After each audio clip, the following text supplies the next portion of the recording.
Last lecture पर हम लोगों ने कार्डियक साइकिल और ईसीजी कंप्लीट कर लिया था। बॉडी फ्लूइड एंड सर्कुलेशन का आज लास्ट लेक्चर है। केवल डबल सर्कुलेशन पढ़ना है, उसके साथ रेगुलेशन ऑफ कार्डियक एक्टिविटी, और लास्ट हेडिंग है डिसऑर्डर ऑफ सर्कुलेटरी सिस्टम। तो हेडिंग डालें डबल सर्कुलेशन। एक डायग्राम बनाना है, वो डायग्राम बना लीजिए, उसके बाद एक्सप्लेन करते हैं। तो हेडिंग डबल सर्कुलेशन।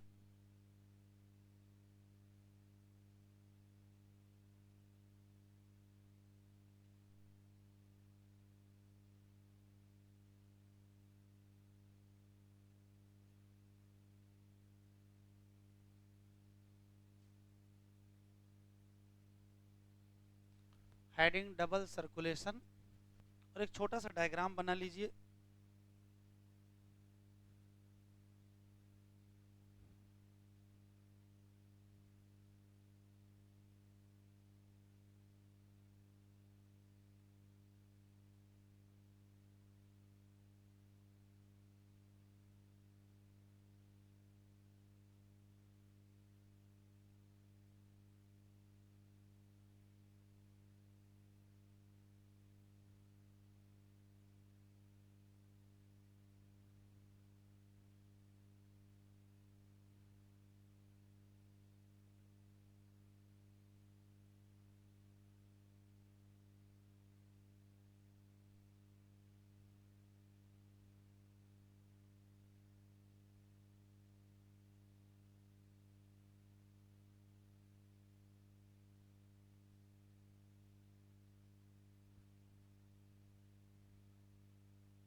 तो आज का लेक्चर शुरू किया जाए। हेडिंग है डबल सर्कुलेशन। इससे पहले जो सर्कुलेटरी पाथवे हम लोग पढ़े थे, उसमें पढ़े थे कि तीन प्रकार के सर्कुलेशन हैं: सिंगल सर्कुलेशन, डबल सर्कुलेशन और इनकम्प्लीट डबल सर्कुलेशन।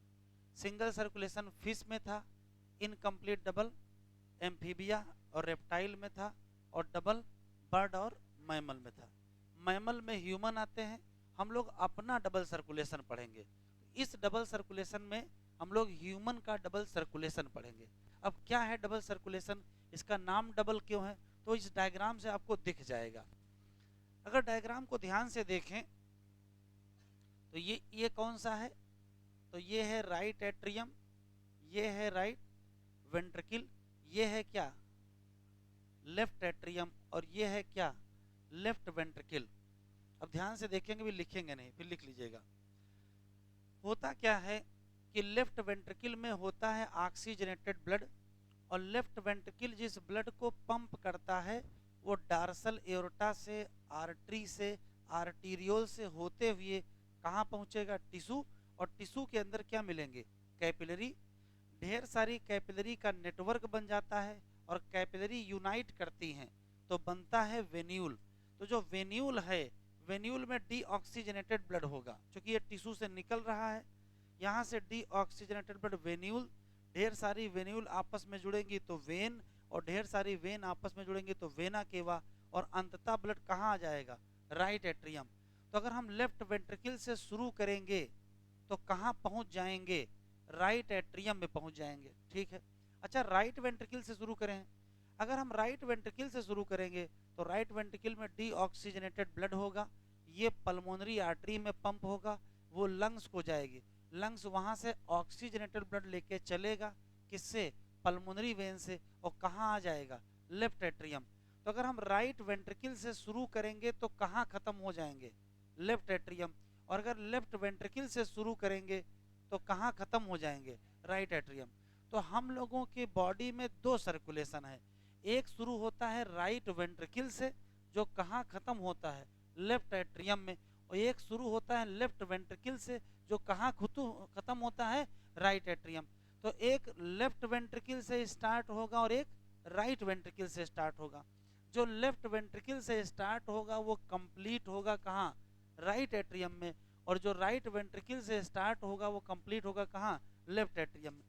ये जो सर्कुलेशन दिखाई पड़ रहा है, ये जो राइट वेंट्रिकल से लेफ्ट एट्रियम तक है, इसमें लंग्स इन्वॉल्व है, इसी नाते इसका नाम क्या है, पल्मोनरी सर्कुलेशन। और दूसरा जो लेफ्ट वेंट्रिकल से शुरू होता है और कहाँ तक आता है, राइट एट्रियम तक, इसी का नाम क्या है, सिस्टमिक सर्कुलेशन। तो हम लोगों की बॉडी में दो सर्कुलेटरी पाथवे हैं, एक है हार्ट और लंग्स के बीच और एक है हार्ट और बॉडी टिश्यू के बीच। हार्ट और लंग के बीच जो है उसका नाम पल्मोनरी, और हार्ट और बॉडी के बीच जो है उसका नाम सिस्टमिक सर्कुलेशन। अगर पूरा फ्लो देखें तो हार्ट से ब्लड चलेगा कहाँ, से आर्टरी, से आर्टीरियोल, से कैपिलरी, से वेन्यूल, से वेन, से वेना केवा, और फाइनली कहाँ जाएगा, तो हार्ट से चल करके जब ब्लड वापस कहाँ आएगा, हार्ट में, तो दो पाथवे बनेंगे। ठीक है, एक पाथवे ये है जो राइट वेंट्रिकल से शुरू होगा और लेफ्ट एट्रियम पर कंप्लीट होगा, उसका नाम पल्मोनरी, सॉरी हाँ, राइट वेंट्रिकल से शुरू होगा और कहाँ खत्म होगा, लेफ्ट एट्रियम, उसका नाम पल्मोनरी। और जो लेफ्ट वेंट्रिकल से शुरू होगा और कहाँ कंप्लीट हो जाएगा, राइट एट्रियम, उसका नाम सिस्टमिक। एक आखिरी सवाल, दोनों सर्कुलेशन का पर्पज क्या है, तो ऊपर वाले सर्कुलेशन का केवल एक ही पर्पज है, क्या, ऑक्सीजनेशन। भाई इधर से डीऑक्सीजनेटेड ब्लड आया है, उससे CO2 निकाल ली जाए और उसमें O2 डाल दी जाए, ये किसकी जिम्मेदारी है, पल्मोनरी सर्कुलेशन की। अच्छा सिस्टमिक की जिम्मेदारी क्या है, तो किसी भी टिश्यू को ऑक्सीजन देना, न्यूट्रिएंट देना, और किसी भी टिश्यू से CO2 और वेस्ट वापस ले लेना, ये दोनों जिम्मेदारी किसकी है, तो आंसर क्या देंगे, सिस्टमिक सर्कुलेशन। अभी लिखेंगे नहीं, जरा आराम से बताएंगे। पल्मोनरी सर्कुलेशन किसके किसके बीच है, तो कहोगे बिटवीन हार्ट एंड लंग्स। कहां से शुरू होता है और कहां तक जाता है, तो ये शुरू होता है फ्रॉम, कहां से, राइट वेंट्रिकल, और कहां तक जाता है, लेफ्ट एट्रियम। और इसका क्या काम है, तो ये है फॉर ऑक्सीजनेशन ऑफ ब्लड। अच्छा सिस्टमिक सर्कुलेशन कहां शुरू होता है,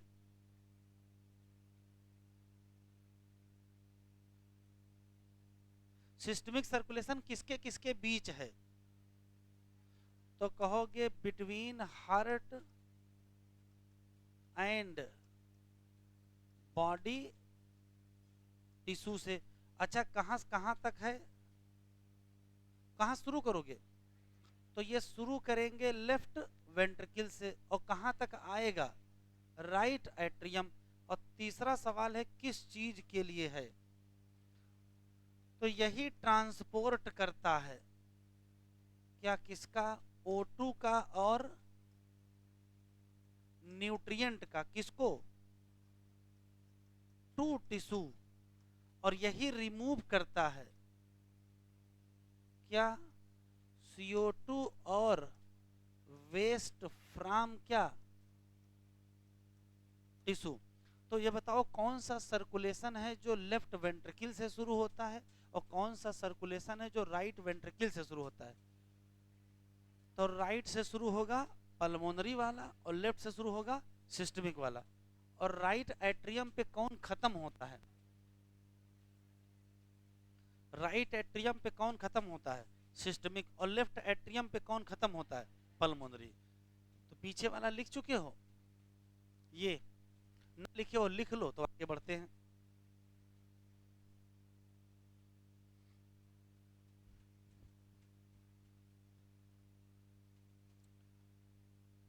ये लिख लिया है बेटा, आगे बढ़ें।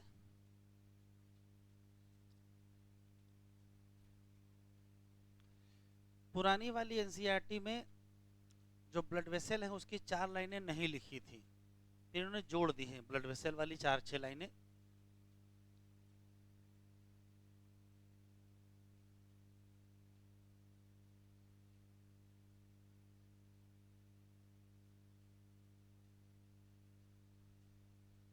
शुरू करें? तो जरा बताओ कौन कौन सी ब्लड वेसल हैं हम लोगों के पास? कौन कौन सी ब्लड वेसल हैं? तो पीछे नेटवर्क बना ही है, जरा बताओ। तो सबसे पहले है डार्सल एओर्टा या एओर्टा कहते हो, और उसके बाद आर्टरी है, फिर आर्टीरियोल, फिर कैपिलरी, फिर वेन्यूल, वेन, वेना के। तो अगर हम पूछें कि हम लोगों की बॉडी में ब्लड वेसल का जो नेटवर्क है उसमें कौन कौन सी ब्लड वेसल हैं, तो आप सबके नाम बताओगे। एओर्टा बताओगे, आर्टरी बताओगे, आर्टीरियोल है, कैपिलरी है, वेन्यूल है, वेन है और वेना कावा। तो पहले तो यही लिख लीजिए, हमारे साथ ही लिखते चलेंगे ब्लड वेसल। तो ब्लड वेसल का एक नेटवर्क है और इस ब्लड वेसल के नेटवर्क में कौन कौन से ब्लड वेसल हैं, तो बहुत सारी हैं। जैसे सबसे पहला है एओर्टा, दूसरा है आर्टरी, फिर आर्टीरियोल, कैपिलरी, वेन्यूल, वेन और वेना कावा। ये हमारे शरीर में ब्लड वेसल्स हैं जिनका नेटवर्क पाया जाता है। किसी भी ब्लड वेसल को अगर पढ़ना है तो हमको डिटेल में 2 पढ़ने होते हैं, आर्टरी और वेन पढ़ने होते हैं। आर्टरी और when standard typical blood vessel हैं, बाकी थोड़ा थोड़ा चेंज है कि आर्टरी से क्या बनता है आर्टीरियोल, और आर्टीरियोल से क्या बनती है कैपिलरी, और कैपिलरी के यूनाइट से वेन्यूल से, वेन से वेना केवा। तो टिपिकल ब्लड वेसल यही 2 हैं, आर्टरी और वेन। तो इनका एक डायग्राम बनाना है, बना लीजिए।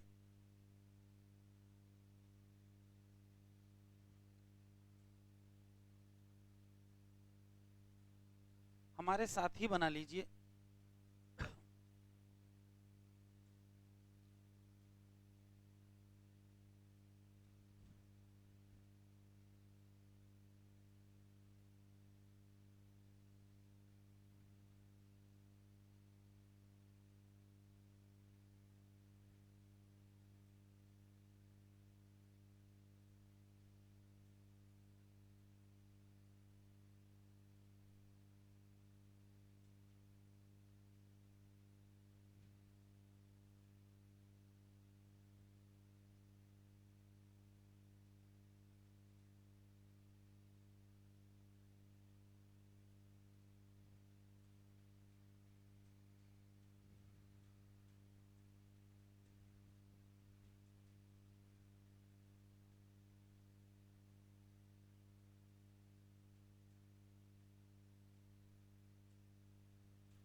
बन गया।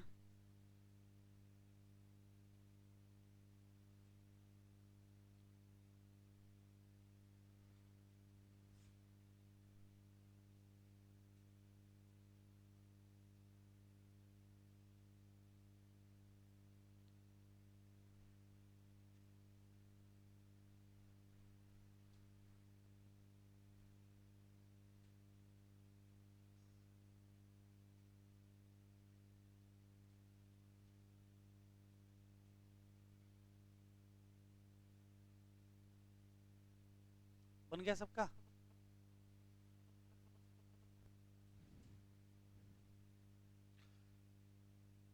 तो जब कभी हम लोग ब्लड वेसल पढ़ते हैं तो वास्तव में हम लोग आर्टरी और वेन पढ़ रहे होते हैं। आर्टरी और वेन समझ में आ जाएगा तो आर्टीरियोल और वेन्यूल भी समझ में आ जाएगा, फिर कैपिलरी भी समझ में आ जाएगा। तो मेन आर्टरी और वेन ही हैं। क्या खास बात है ये देखेंगे। तो मान लेते हैं कि ये कोई ब्लड वेसल है, इसकी टीएस काट दीजिए और टीएस काटने के बाद सामने से देखिए तो ये डायग्राम दिखाई पड़ेगा। तो क्या दिखाई पड़ेगा, यहां से लेकर के यहां तक इतनी मोटी तो ब्लड वेसल की क्या है, वाल है, और यहां से लेकर के यहां तक ये क्या है, ल्यूमेन है। वाल को ही देखना है। अगर ध्यान से देखेंगे तो वाल में कुल 3 लेयर पाई जाती हैं। सबसे बाहर की लेयर, ये बीच की लेयर और ये अंदर की लेयर। सबसे बाहर वाली लेयर का नाम ट्यूनिका एक्सटर्ना, बीच वाली लेयर का नाम ट्यूनिका मीडिया और अंदर वाली लेयर का नाम ट्यूनिका इंटीमा है। तो नाम याद कर लीजिएगा, ट्यूनिका एक्सटर्ना, ट्यूनिका मीडिया और ट्यूनिका इंटरना। फिर अंतर देखिए क्या है, बाहर की जो लेयर है वो एक्सटर्नल फाइब्रस होती है, क्योंकि ये बनी होती है फाइब्रस कनेक्टिव टिश्यू की। पर्पज ये है कि ब्लड वेसल मजबूत हो, सरफेस से रप्चर ना करने पावे। इसी नाते बाहर क्या लगा दिया गया है, फाइब्रस कनेक्टिव टिश्यू। और फाइब्रस कनेक्टिव टिश्यू में फाइबर पाए जाएंगे। तो फाइबर कौन सा, स्पेशली कोलेजन फाइबर। ये लेयर पतली तो होती है लेकिन मजबूत होती है, क्योंकि यहाँ क्या है, फाइब्रस कनेक्टिव टिश्यू है। बीच की जो लेयर है उसका नाम ट्यूनिका मीडिया है। ये मिडिल मस्कुलर लेयर है। नाम ही से पता चल रहा है कि यहाँ मसल पाई जाएगी। अब मसल कौन सी, तो याद रखिएगा स्मूथ मसल पाई जाएगी। हाँ, साथ में थोड़े से क्या मिलेंगे, इलास्टिक फाइबर। तो इलास्टिक फाइबर इस नाते हैं कि ब्लड वेसल ऐसे डायलेट करेगी, फिर कॉन्स्ट्रिक्ट करेगी, फिर डायलेट करेगी, फिर कॉन्स्ट्रिक्ट करेगी। तो इलास्टिसिटी अगर नहीं होगी तो डायलेट होने के बाद वापस नहीं आएगी। तो ब्लड वेसल डायलेट करती लेकिन वापस अपने वैल्यू में आ जाती है, क्योंकि यहाँ क्या पाए जाते हैं, इलास्टिक फाइबर पाए जाते हैं। तो स्मूथ मसल होगी और साथ में क्या है, इलास्टिक फाइबर। सबसे अंदर की जो लेयर है उसका नाम ट्यूनिका इंटीमा है। ये इनर लेयर है। सबसे खास बात ये शब्द है, ये स्क्वामस एंडोथीलियम की बनी होती है। ये सिंगल लेयर बहुत पतली थिन स्क्वामस एपिथीलियम की बनी होती है और नाम क्या है, ट्यूनिका इंटीमा। अब खास बात देखिए, जो एओर्टा होती है उसमें तीनों लेयर पाई जाती हैं। जो आर्टरी होती है उसमें तीनों लेयर, जो वेना केवा है उसमें तीनों लेयर, जो वेन है उसमें तीनों लेयर पाई जाती हैं। लेकिन जैसे ही आर्टरी से क्या बनती है, आर्टीरियोल, लेयर केवल 2 बचती हैं।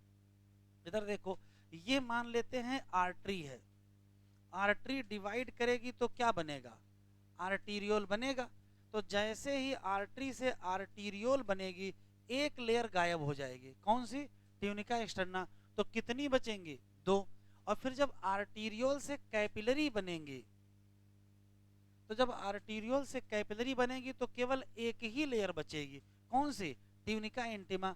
तो आर्टरी में 3 लेयर, आर्टीरियोल में 2 लेयर और कैपिलरी में 1 लेयर। क्यों,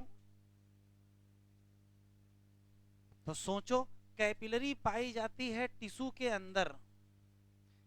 कैपिलरी में अगर 1 लेयर होगी तभी तो चीजों का एक्सचेंज आसानी से हो पाएगा।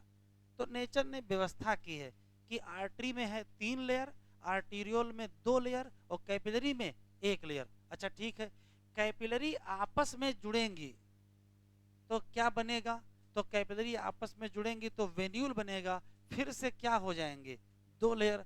और वेन्यूल जब आपस में जुड़ेंगे तो क्या बनता है, वेन, तो फिर से क्या हो जाएगी, 3 लेयर। और वेन आपस में जुड़ेंगे तो क्या बनेगा, वेना क्या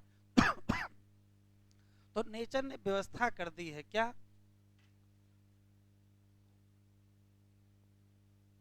कि देखिए जब हार्ट से ब्लड पंप किया गया तो ब्लड में प्रेशर काफी होगा, इसी नाते नेचर ने 3 लेयर मजबूत लगा रखे हैं। आर्टरी में भी प्रेशर ठीक ठाक होगा तो फिर नेचर ने 3 लेयर लगा रखी हैं। जैसे ही आर्टरी से आर्टीरियोल में जाएंगे प्रेशर कम हो जाएगा तो 2 लेयर से काम चल जाएगा। फिर जैसे कैपिलरी होगा वैसे केवल 1 लेयर। अब कैपिलरी में अगर 2 लेयर होते तो बताओ एक्सचेंज हो पाता, ना हो पाता। तो नेचर ने व्यवस्था की है कि टिश्यू के अंदर जो कैपिलरी पाई जाएंगी उसमें कितनी लेयर होंगी, उसमें केवल 1 लेयर पाई जाएगी। एक्सचेंज हो जाएगा, टिश्यू से बाहर निकलेंगे, वेन्यूल बनेगा, फिर से क्या हो जाएंगे, 2 लेयर। फिर से वेन बनेंगे, फिर से क्या हो जाएगा, 3 लेयर। फिर वेना केवम भी क्या होगा, 3 लेयर। तो जरा बढ़ा लीजिए किसमें कितनी लेयर हैं।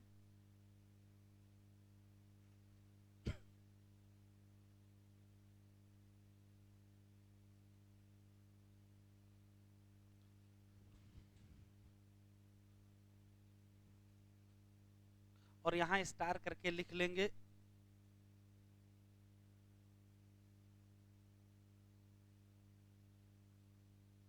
कैपिलरी की जो सिंगल लेयर है वो काहे के लिए है, तो कहोगे वो एक्सचेंज है ऑफ सब्सटेंस। सब्सटेंसेज का एक्सचेंज आसानी से हो तो नेचर ने व्यवस्था की है कि यहां क्या मिलेगी, सिंगल लेयर मिलेगी।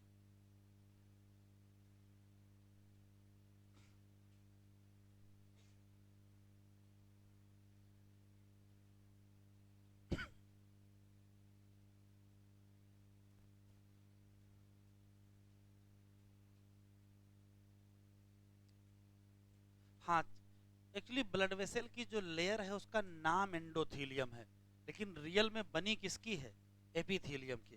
तो स्क्वामस एपिथीलियम हमारे शरीर में कई जगह पाई जाती है। वो स्क्वामस एपिथीलियम जो ब्लड वेसल में पाई जाए उसका नाम क्या है, एंडोथीलियम। जैसे एल्वियोलाई में भी होती है स्क्वामस एपिथीलियम, लेकिन वहां एंडोथीलियम नहीं कहते हैं।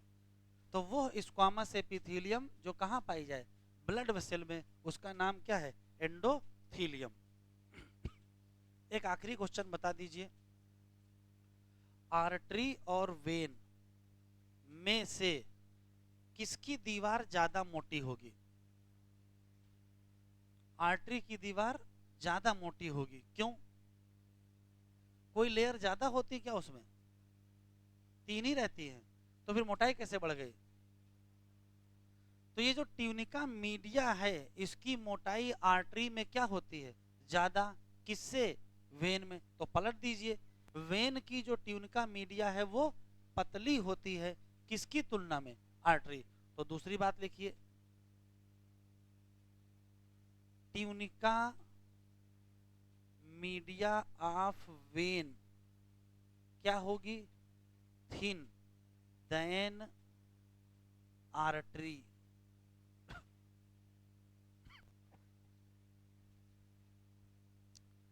ट्यूनिका मीडिया किसकी थिन होगी और किसकी थिक होगी, तो कहोगे वेन की थिन होगी किससे, आर्टरी से। इसी नाते वाल किसकी मोटी होगी, तो ब्रैकेट में लिखेंगे वाल थिक इन किसमें, आर्टरी। एक हाई स्कूल के स्तर का सवाल बता दीजिए, आर्टरी में कैसा ब्लड होता है, आर्टरी में कैसा ब्लड होता है, और वेन में, ये केवल हाई स्कूल में ही है, यहां तक आते आते बदल गया है। और आगे और आगे और क्या बदल गया हाई स्कूल से यहां तक, हाँ बैठो इस पे, क्या बदल गया, तो ध्यान से सुने, लिख लिया इसको। मोस्टली आर्टरी में ऑक्सीजनेटेड होता है और मोस्टली वेन में डीऑक्सीजनेटेड होता है, इसमें कोई शक नहीं। लेकिन इसके हैं अपवाद। उस आर्टरी का नाम बताओ जिसमें डीऑक्सीजनेटेड है, और उस वेन का नाम बताओ जिसमें ऑक्सीजनेटेड है। तो ये देखो डायग्राम देखोगे क्लियर हो जाएगा। इसका नाम क्या है? Pulmonary artery. इसमें ब्लड कैसा है? तो इसमें ब्लड है डी ऑक्सीजनेटेड। और इसका नाम क्या है? Pulmonary vein. और है कैसा? ऑक्सीजनेटेड। वैसे तो बहुत सारे नाम हैं, फिर भी कम से कम दो नाम याद रखोगे। कौन सी आर्टरी है जिसमें डीऑक्सीजनेटेड? Pulmonary artery. और कौन सी वेन है जिसमें ऑक्सीजनेटेड? तो पल्मोनरी वेन। तो आर्टरी और वेन के बारे में ऐसी बात बताओ जिसका अपवाद ना हो।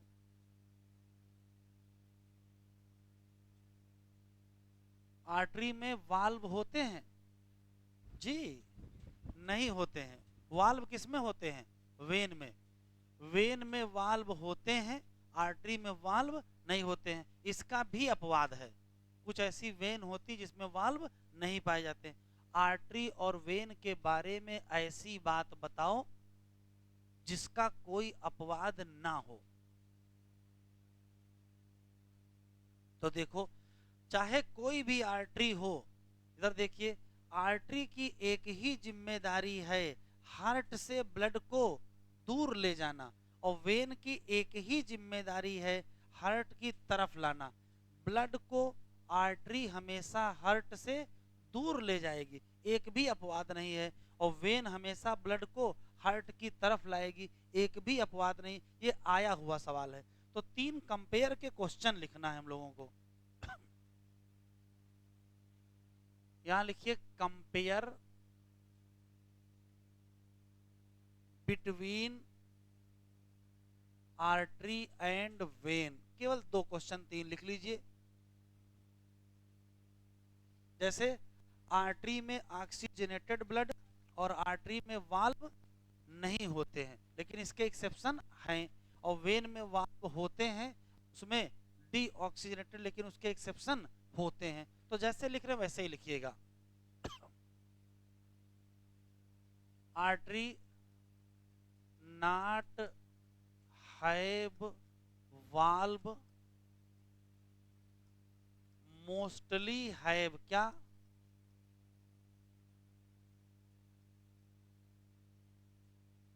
Oxygenated blood. बस एक्सेप्शन बता दो। बताओ बेटा। पल्मोनरी आर्टरी कैसा ब्लड है?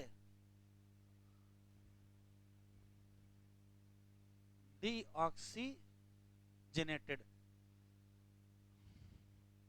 ऐसे ही वेन का बता दो। वेन हैव वाल्व और मोस्टली हैव क्या? कैसा ब्लड?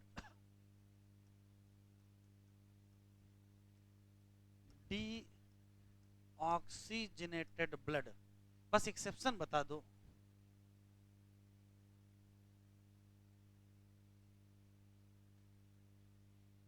पल्मोनरी वेन जिसमें कैसा होता है? ऑक्सीजनेटेड। तो ऐसी बात बताओ जिसका कोई अपवाद ना हो। तो हम बता रहे हैं, ये आया हुआ सवाल, इसके ऊपर नीट लिख लीजिए। विदाउट एक्सेप्शन, बिना एक्सेप्शन के कौन सी बात बोलोगे? कौन सी बात बोलोगे? तो ऐसे कहोगे, ऑल आर्टरी कैरी ब्लड किधर की तरफ? Away from heart. और ऑल वेन कैरी ब्लड किधर की तरफ? Toward heart. ये आया हुआ सवाल AIPMT का है।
तो लिख लिया, हो गया।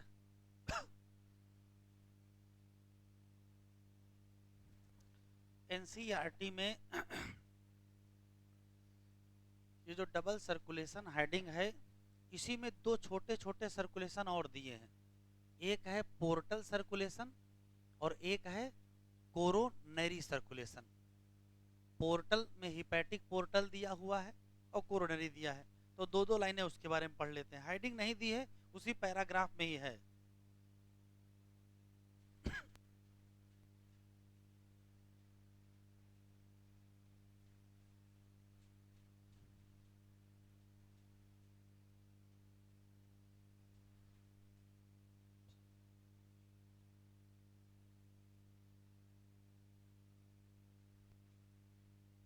शुरू करें,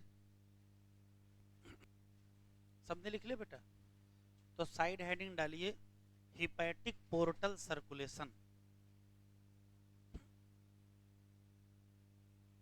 बढ़ाएं बेटा आगे।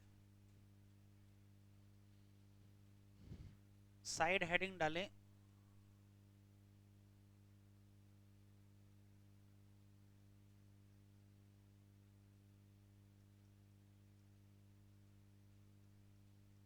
Hepatic portal circulation. और इधर देखो जरा, ये मान लेते हैं कि हम लोगों की इंटेस्टाइन है, और ये मान लेते हैं कि हम लोगों का लिवर है। तो होता क्या है, इंटेस्टाइन का जो ब्लड है, इंटेस्टाइन का ब्लड लिवर को फ्लो हो जाता है। किस ब्लड वेसल के द्वारा? तो इसका नाम है हिपैटिक पोर्टल वेन। फिर से सुनते हैं, हिपैटिक पोर्टल सर्कुलेशन क्या है? तो कहोगे ये एक स्पेशल वैस्कुलर कनेक्शन है। ये स्पेशल वैस्कुलर कनेक्शन है किसके बीच? इंटेस्टाइन और लिवर। तो चाहे इंटेस्टाइन और लिवर को हो, चाहे डाइजेस्टिव ट्रैक्ट और लिवर के बीच कह सकते हो। इसमें ब्लड फ्लो करता है कहां से कहां? इंटेस्टाइन से लिवर। किसके थ्रू? Hepatic portal when. बस ये बताओ, इसमें ऑक्सीजनेटेड होगा कि डीऑक्सीजनेटेड? इसमें होगा डीऑक्सीजनेटेड। तो आपको अजीब नहीं लग रहा है कि डीऑक्सीजनेटेड ब्लड लिवर को क्यों दिया जाएगा, जबकि लिवर की अपनी सप्लाई है? इधर से आर्टरी आएगी, इधर से वेन जाएगी, इसकी अपनी सप्लाई है, हार्ट से है। तो इसको डीऑक्सीजनेटेड ब्लड दिया क्यों जा रहा है? तो नेचर ने एक व्यवस्था की है।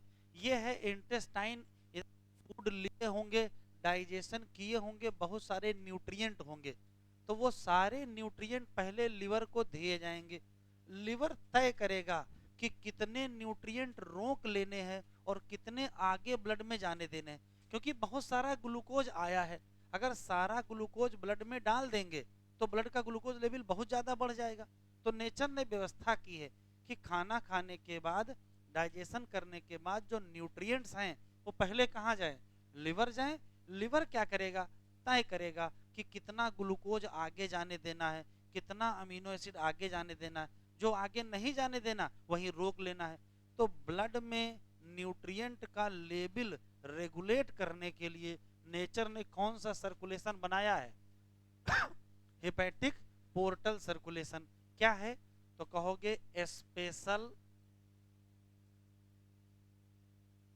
वैस्कुलर कनेक्शन है। किसके किसके बीच? तो कहोगे डाइजेस्टिव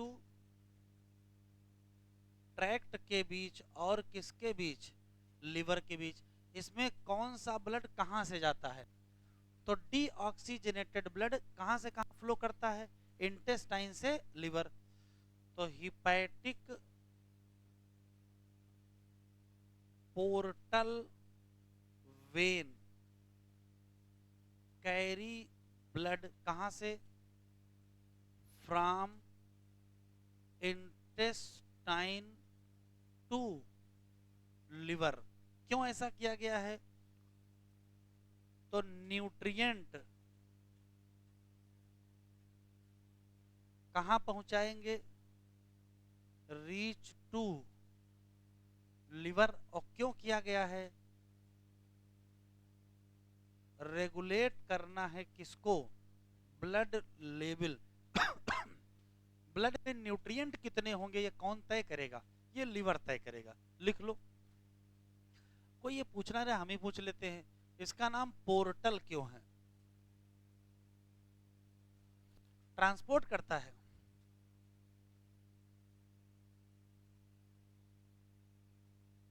इसका नाम पोर्टल क्यों है?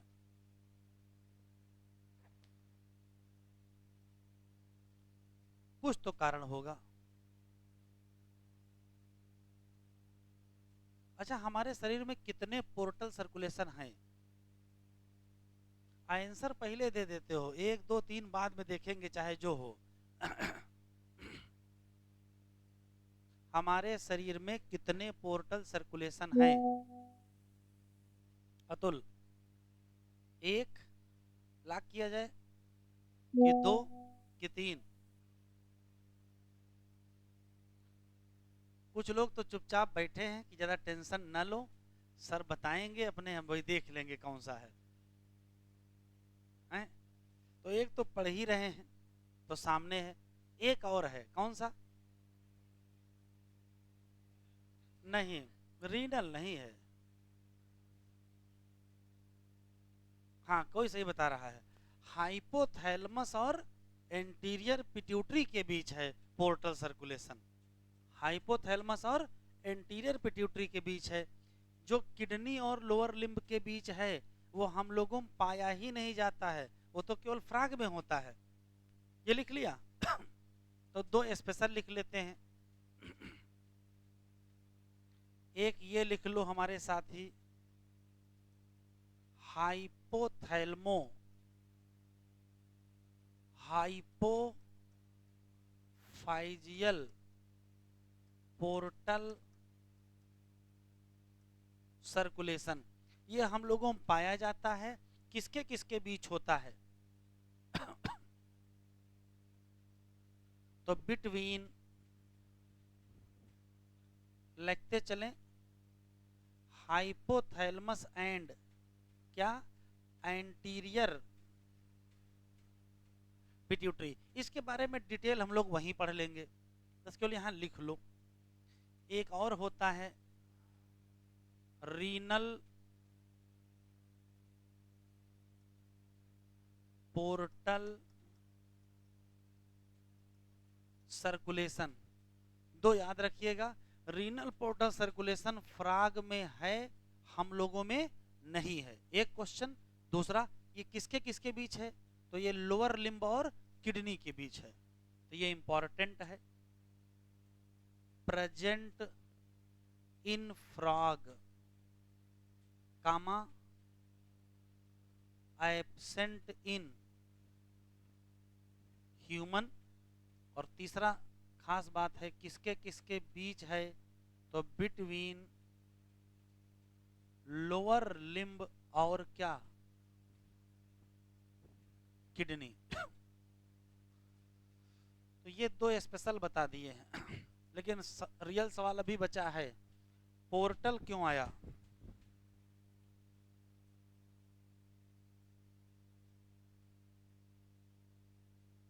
हाँ सही बता रहे हो।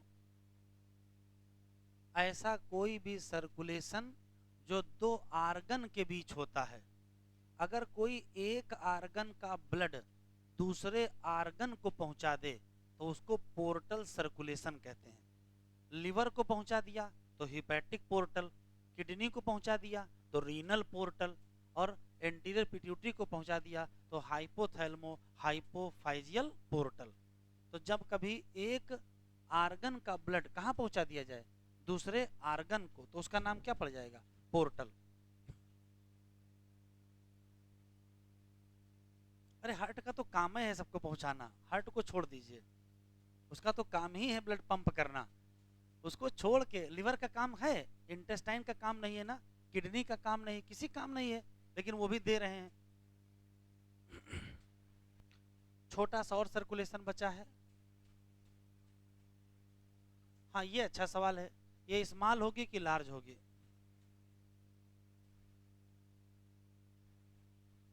अरे जो मन हो वो कर लो, हैं? तो ध्यान से सुनो, ये वास्तव में दोनों पार्ट है। क्यों? स्मॉल इंटेस्टाइन और लार्ज इंटेस्टाइन दोनों पर एब्जॉर्प्शन होता है, तो जितना एब्जॉर्ब होगा वो पूरा जाएगा। ऐसा थोड़े कि स्मॉल वाला एब्जॉर्ब करके लिवर को भेज दो, सोना चांदी जो है, और बाकी खराब वाला है उसको कहीं और भेज दो, ऐसा नहीं करेंगे। तो ये इंटेस्टाइन है, स्मॉल लार्ज में डिवाइड नहीं कर सकते हैं। आगे बढ़े बेटा। सबसे इंपॉर्टेंट है कोरोनरी सर्कुलेशन। बढ़ाएं आगे।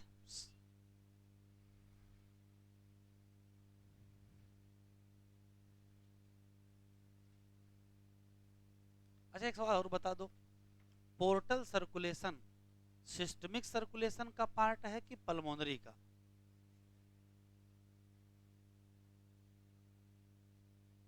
किसका है? सिस्टमिक सर्कुलेशन का ही पार्ट है। तो एनसीईआरटी में ऐसे लिखा है कि हिपैटिक पोर्टल वेन ब्लड को लिवर तक ले जाती है, उसके बाद कहाँ रिलीज किया जाएगा? सिस्टमिक सर्कुलेशन में ही तो क्या होगा, रिलीज हो जाएगा। बढ़े आगे।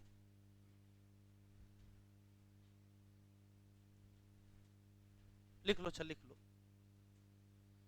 कोरोनरी कहाँ पाया जाएगा?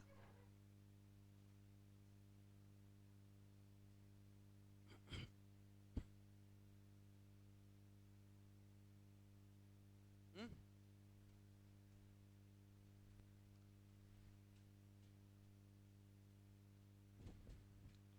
लिख लेने दो, दो लोग लिख रहे हैं।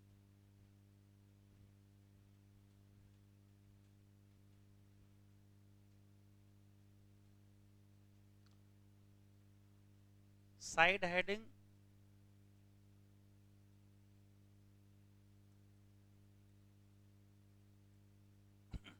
कोरोनरी सर्कुलेशन, इधर देखो, ये मान लेते हैं हार्ट है,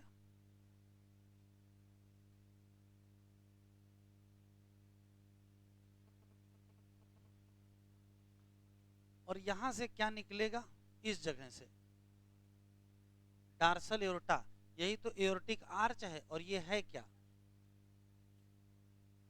डार्सल एओर्टा। और यहां से ब्लड किसको सप्लाई हो जाएगा? सारे बॉडी टिश्यू को सप्लाई हो जाएगा। लेकिन हार्ट की मसल भी तो जिंदा हैं, उनको भी तो ऑक्सीजन चाहिए, उनको भी तो ग्लूकोज चाहिए। तो जब ये ब्लड पंप किया जा रहा था तो यहीं से छोटी छोटी ब्लड वेसल निकल आएंगे जो किसको सप्लाई हो जाएंगे, हार्ट की मसल को सप्लाई हो जाएंगे, और इसी का नाम कोरोनरी। अगर सप्लाई करने वाली होंगी तो कोरोनरी क्या होगी, आर्टरी होगी, और वापसी होगी तो कोरोनरी वेन होगी। तो कोरोनरी सर्कुलेशन में क्या पाई जाती हैं, कोरोनरी आर्टरी होती हैं और कोरोनरी वेन होती हैं। क्या पर्पज होता है, तो ये सप्लाई करेंगे ब्लड को, किसको, कार्डियक मसल को। कार्डियक मसल को ब्लड सप्लाई करने के लिए कौन सा सर्कुलेशन है? आंसर देंगे कोरोनरी सर्कुलेशन। सप्लाई करेंगे कौन? कोरोनरी आर्टरी, और वापस कौन लेंगे? Coronary vein. तो supply blood to cardiac muscle and return blood to heart. वापस किस में आ जाए? हार्ट में। बना लीजिए।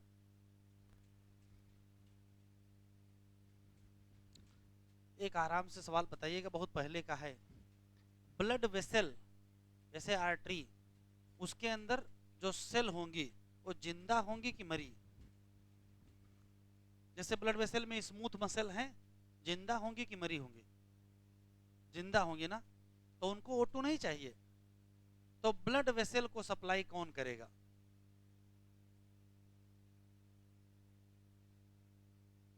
वही तो सप्लाई करते होगा, नहीं करता होगा? बड़ी बड़ी जो ब्लड वेसल हैं उसके अंदर मसल हैं, तो मसल को सप्लाई नहीं करोगे? सप्लाई करना पड़ेगा। उनके लिए भी कैपिलरीज पाई जाती हैं, अभी लिखा देंगे उनका नाम।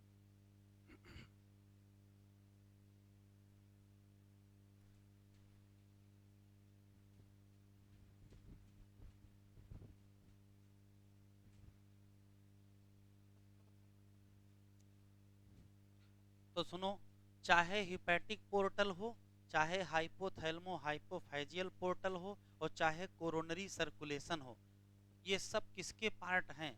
ये सब सिस्टमिक के ही पार्ट हैं, बस स्पेशल हैं। हार्ट की मसल को सप्लाई करने की विशेष व्यवस्था कौन सी? कोरोनरी सर्कुलेशन है। लिवर को विशेष बचाया जाए तो वो हिपैटिक सर्कुलेशन है या हिपैटिक पोर्टल सर्कुलेशन है। ऐसे बहुत सारे छोटे छोटे हैं। एक नोट करके शब्द लिख लीजिए, कहीं हो सकता है प्रीवियस ईयर में मिल जाए। इस बार की नीट में कुछ क्वेश्चन एनसीईआरटी के बाहर से आए थे, तो वो दूसरी दुनिया से नहीं आए थे। जानते हो वो कौन सवाल थे? वो बहुत पहले आए हुए सवाल का इस्तेमाल किया गया था, जो आपके जन्म के पहले के सवाल थे, इतने पुराने थे। उसी में से कुछ उठा करके यूज कर लिया। तो उसी में एक क्वेश्चन मिलेगा आपको, वासा वैसोरम, ये क्या है? तो ये है नेटवर्क किसका? कैपिलरी का, to supply blood to blood vessel. Blood vessel को सप्लाई कौन करता है? तो आंसर क्या देते हैं? वासा वैसोरम। बहुत पहले का सवाल है, PYQ का ही है।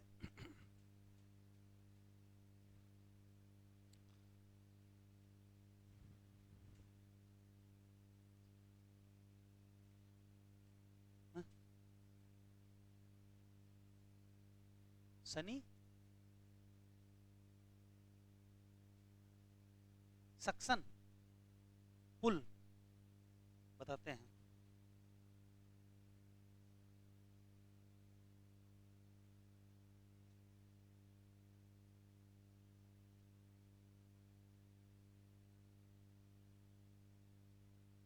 एक अच्छा सवाल बहुत पहले आया था जो ये पूछ रहे हैं, देखो क्या सवाल। शुरू करें इसको आगे। एक क्वेश्चन है, उसका आंसर देख लो क्या है। एक क्वेश्चन ये है कि मान लेते ये हम लोगों का हार्ट है,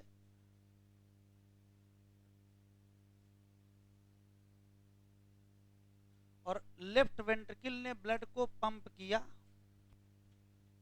और ब्लड घूम फिर करके यहां आ गया। बड़ा आसान लगता है पढ़ने में। क्वेश्चन सुनो क्या है भाई। लेफ्ट वेंट्रिकल ने ब्लड को पंप किया, यहां कॉन्ट्रैक्ट किया, तो ब्लड ऐसे गया। लेकिन जब कैपिलरी में पहुंच जाते हैं तो प्रेशर बहुत कम हो जाता है। तो सवाल ये है कि ये ब्लड वापस कैसे चला आया? हार्ट का प्रेशर तो यहीं खत्म हो जाता है। क्वेश्चन पूछा गया है कि राइट एट्रियम में ब्लड वापस कैसे आ जाता है? यहां कोई पंप करने वाला तो है नहीं, तो फिर ब्लड ये वापस आया कैसे? यही सवाल है उसमें। क्वेश्चन देख लो, बता देते कई नंबर है भैया, बताओ।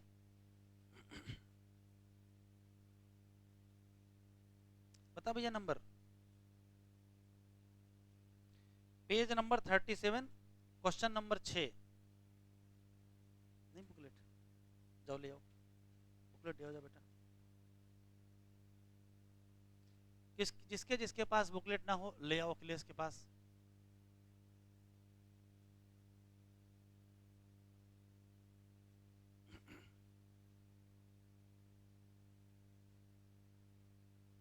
क्या बहुत लोग के पास नहीं है? ले लो। अरे अखिलेश न डर जाएं।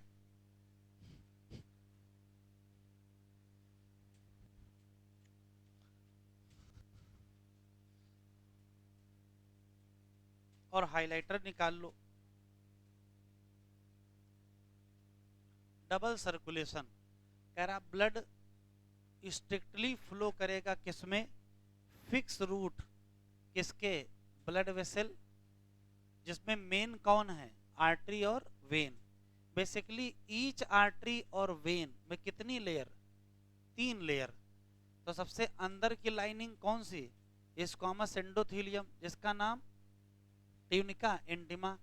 बीच की लेयर किसकी है? स्मूथ मसल और क्या? इलास्टिक फाइबर, नाम क्या? Tunica media. और एक्सटर्नल लेयर किसकी है? फाइबरस कनेक्टिव टिश्यू, साथ में कोलेजन फाइबर, नाम क्या? Tunica sterna. ये टिक कर लो। ट्यूनिका मीडिया क्या होगी? थिन, किसमें? वेन में। As mention earlier, blood pump by right ventricle कहाँ जाएगा? तो राइट वाला तो यहीं जाता है पल्मोनरी आर्टरी में। और blood pump by left ventricle ये कहाँ जाएगा? तो ये जाएगा एओर्टा। तो जो डीऑक्सीजनेटेड ब्लड पंप हुआ है किसमें? पल्मोनरी आर्टरी में, वो कहाँ जाएगा? लंग्स। और वहां से क्या आएगा? ऑक्सीजनेटेड ब्लड वापस किससे? Pulmonary vein. कहाँ पहुंचेगा? Left atrium. कह रहा दिस पाथवे को कहते क्या हो? Pulmonary circulation. कहां से कहां तक था? कहां से कहां तक था? तो राइट वेंट्रिकल से लेफ्ट एट्रियम। फिर देखो ऑक्सीजनेटेड ब्लड किसमें गया था? Aorta. Carried bye network of artery, फिर आर्टीरियोल, फिर कैपिलरी टू कहां पहुंचा? टिश्यू।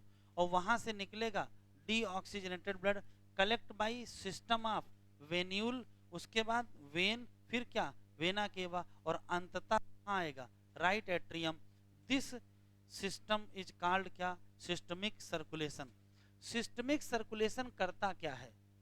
तो कहोगे न्यूट्रिएंट और O2 या एसेंशियल सब्सटेंस देता है किसको? टिश्यू को। और वहां से लेता क्या है? और हार्मफुल सब्सटेंस फॉर एलिमिनेशन। एक यूनिक या स्पेशल वैस्कुलर कनेक्शन पाया जाता है डाइजेस्टिव ट्रैक्ट और किसके? लिवर के बीच। कहते क्या है? कहते हैं hepatic portal system.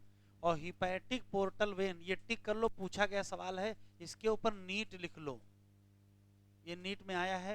Hepatic portal vein carry blood from intestine to liver. किसके पहले?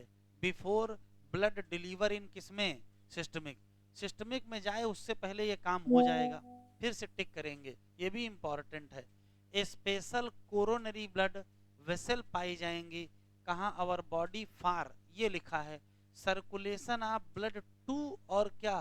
फ्रॉम, देना और लेना कहां से? Cardiac musculature. ये इतना हिस्सा क्या है? और ये इतना हिस्सा क्या है? और ये इतना क्या है? तो देखो इधर की तरफ सब क्या है? पूरा डीऑक्सीजनेटेड, और इधर की तरफ पूरा क्या है? ऑक्सीजनेटेड। ये दो डायग्राम एनसीईआरटी में छोटे छोटे बने हैं। अगर मान लेते हैं एग्जाम में ये डायग्राम आ जाए और ये हटा दे तो कैसे पहचानोगे? या ये डायग्राम आ जाए और इसको हटा दे, पहचानोगे कैसे? तो सिर्फ ल्यूमेन से पहचान लेंगे। जिसका ल्यूमेन ज्यादा तो इसके नीचे लिख दीजिए मोर ल्यूमेन, और यहां लिख दीजिए लेस। जिसका ल्यूमेन ज्यादा वो क्या होगी? वेन। और जिसका ल्यूमेन कम वो क्या होगी? आर्टरी। तो ल्यूमेन मोर और ल्यूमेन लेस, ये याद रखिएगा। इसको तो पहचान ही लेंगे, क्या है? कैपिलरी। बाकी वेना केवा का ही दूसरा नाम क्या है, ग्रेट वेन। इस बार का पेपर देखेंगे, इस चैप्टर से क्वेश्चन आया है, वो इसी हेडिंग से आया है। तो नीट 2025 लिख दीजिए यहां, इसी साल क्वेश्चन आया है। Regulation of cardiac activity, heading डालेंगे और कुछ लिखेंगे नहीं, केवल सुनेंगे। हेडिंग डालें रेगुलेशन ऑफ कार्डियक एक्टिविटी।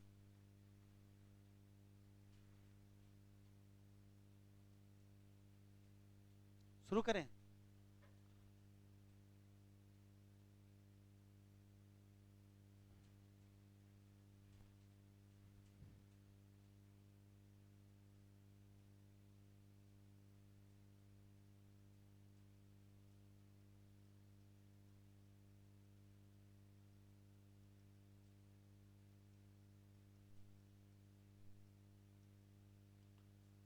लिखेंगे नहीं, सुनेंगे। पहले बताएं रेगुलेशन ऑफ कार्डियक एक्टिविटी का मतलब क्या है। तो मतलब सिर्फ इतना है कि हार्ट की जो एक्टिविटी है, डायस्टोल सिस्टोल डायस्टोल सिस्टोल, इसको हम एडजस्ट कर सके according to the need. Need जैसे जैसे अभी बैठे हैं तो सब कुछ रिलैक्स स्टेट है, हम लोगों का हार्ट 70 72 71 ऐसे इसी के आसपास बीटिंग कर रहा है पर मिनट। लेकिन अभी कोई इमरजेंसी सिचुएशन आए, सांप निकल आए, फिर क्या होगा, हम सब लोगों को भागना पड़ेगा। तो जैसे भागेंगे वैसे क्या होगा, वैसे हार्ट बीट बढ़ जाएगी। तो हार्ट बीट बढ़ कैसे गई, भाग तो पैरों से रहे हैं, हार्ट क्यों भाग रहा है।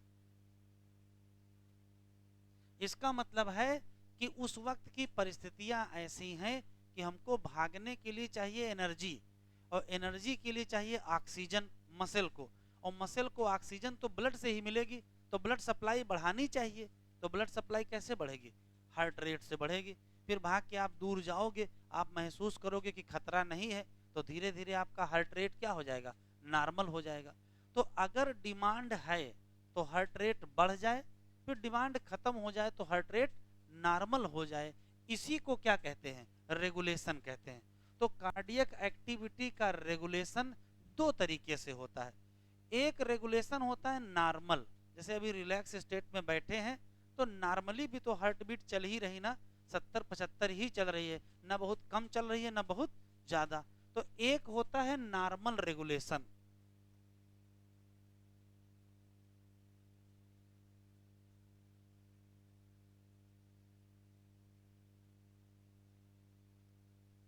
तो हार्ट का जो नॉर्मल रेगुलेशन है वो किसी से पूछ के नहीं होता है, हार्ट स्वयं अपने आप को रेगुलेट करता है। तो हार्ट का जो नॉर्मल रेगुलेशन है वो ऑटो रेगुलेटेड या अभी लिखिएगा नहीं, लिखने का टाइम देंगे,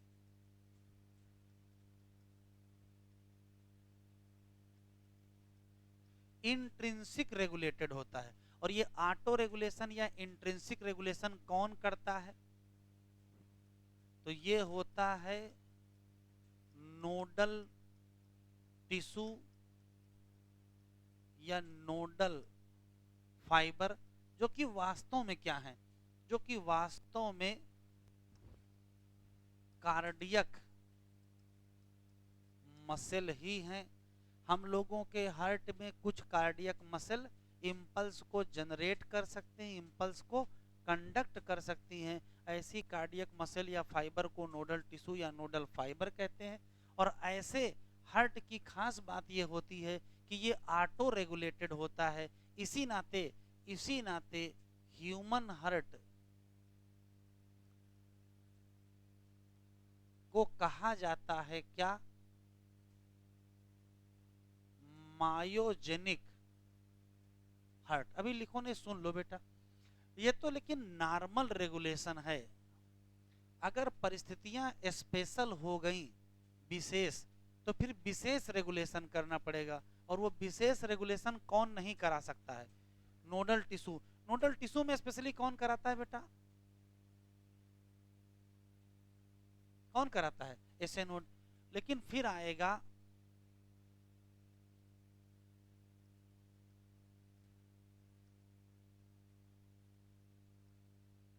स्पेशल रेगुलेशन। अब ये स्पेशल रेगुलेशन कौन करेगा, तो ये स्पेशल रेगुलेशन करते हैं न्यूरल सेंटर एट ब्रेन। अब वो न्यूरल सेंटर का नाम कार्डियक सेंटर होता है और कहां पाया जाता है, मेडुला ऑब्लांगाटा। तो देखो यहां है मेडुला ऑब्लांगाटा और यहां है हार्ट, तो क्या मेडुला यहां चल के आएगा कि हार्ट बीट बढ़ाओ, मेडुला अपना इंफॉर्मेशन यहां भेजेगा। तो मेडुला ऑब्लांगाटा ये कैसे कराएगा, तो आंसर देंगे ऑटोनॉमिक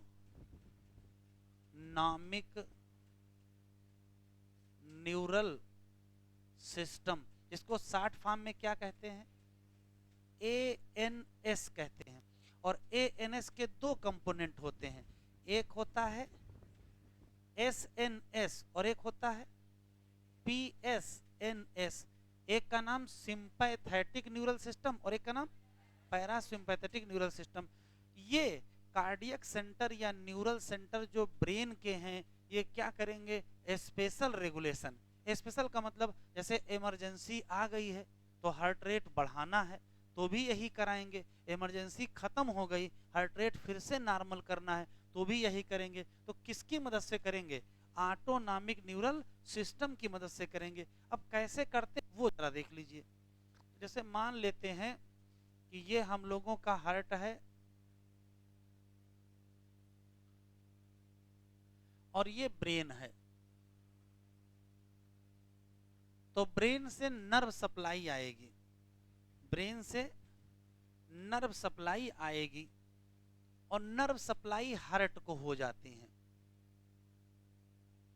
बस ये ध्यान रखना है कि जो सप्लाई आती हैं वो दो टाइप की होती हैं, एक नर्व होती है सिंपैथेटिक नर्व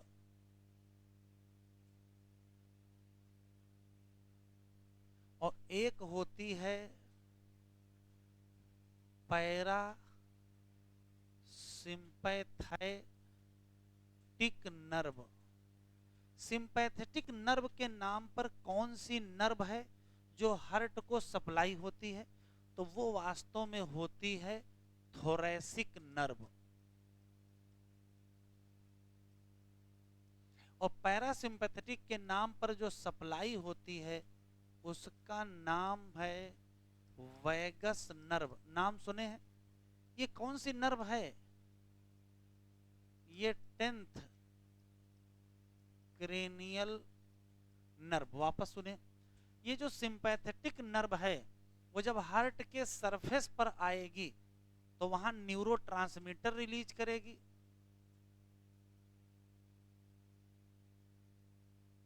कोई बताएगा कौन सा न्यूरोट्रांसमीटर रिलीज होता है, तो आंसर देंगे एड्रीनलिन। एसिटाइल कोलिन क्यों निकाले दे रहे हो, एसिटाइल कोलिन इस सिस्टम का पार्ट ही नहीं है। ये नर्व जब यहां आएगी तो न्यूरोट्रांसमीटर निकालेगी। अब नाम कौन सा बताओगे, एसिटाइल कोलिन। अभी लिखो नहीं, सुन लो, अब ध्यान से सुनिएगा। यहां है ब्रेन, यहां है हार्ट, इमरजेंसी आ गई तो जैसे इमरजेंसी सिचुएशन आएगी ये वाला सिस्टम ऑन हो जाएगा। यहां से सिंपैथेटिक नर्व यहां क्या रिलीज करेगी, एड्रीनलिन, और ये तुरंत हार्ट रेट को क्या करेगा, बढ़ा देगा। अब हार्ट रेट जैसे बढ़ेगा वैसे और क्या बढ़ जाएगा, तो हार्ट की कॉन्ट्रैक्शन की पावर भी बढ़ जाएगी, तो फिर क्या बढ़ जाएगा, कार्डियक आउटपुट बढ़ जाएगा। तो जैसे इमरजेंसी आएगी सिर्फ हार्ट रेट ही नहीं बढ़ेगा, हार्ट रेट बढ़ेगा, स्ट्रेंथ बढ़ेगी और कार्डियक आउटपुट बढ़ जाएगा। फिर आप भाग के बाहर जाओगे, थोड़ी देर में महसूस करोगे खतरा खत्म हो गया। तो जैसे ही नॉर्मल स्टेट आएगी वैसे कौन ऑन हो जाएगा, पैरासिम्पैथेटिक। फिर वहां से आदेश हार्ट को आएगा, क्या रिलीज करेंगे, एसिटाइल कोलिन। अब ये धीरे से क्या करेगा, हार्ट रेट कम करेगा। तो जैसे हार्ट रेट कम होगा, इम्पल्स कंडक्शन की स्पीड भी कम होगी, तो कार्डियक आउटपुट क्या हो जाएगा, कम हो जाएगा।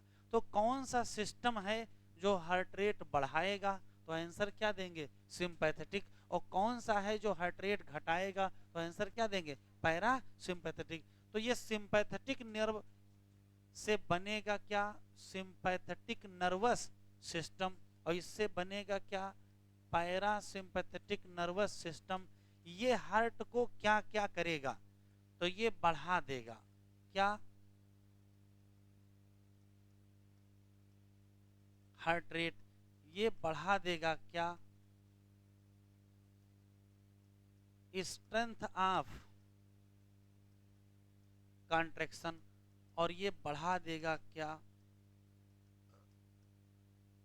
Cardiac output. और ये बेटा क्या करेगा, तो ये घटा देगा किसको,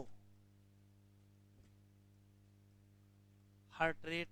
ये घटा देगा क्या, स्पीड ऑफ इम्पल्स कंडक्शन, और ये घटा देगा क्या, कार्डियक आउटपुट। तो ओवरव्यू क्लियर हो जाना चाहिए कि यदि एसएनएस एक्टिव हुआ तो ये कब एक्टिव होगा, तो ये इमरजेंसी में एक्टिव होता है। अगर कोई इमरजेंसी सिचुएशन हो गई तो क्या एक्टिव हो जाएगा, एसएनएस। और अगर नॉर्मल है तो क्या एक्टिव हो जाएगा, पीएसएनएस। अभी समस्या आ जाए, हम सब लोग किस में चले जाएंगे, एसएनएस में चले जाएंगे। समस्या खत्म हो जाए, जल्दी किस में आ जाएंगे, पीएसएनएस में। तो कभी एसएनएस में रहते हैं, कभी पीएसएनएस। अभी सब लोग नॉर्मल स्टेट में है, इसका मतलब क्या चल रहा होगा, पीएसएनएस का काम चल रहा होगा। अभी इमरजेंसी आ जाए, किस में चले जाएंगे, एसएनएस। इमरजेंसी खत्म, फिर से किस में आ गए, पीएसएनएस। लिखो,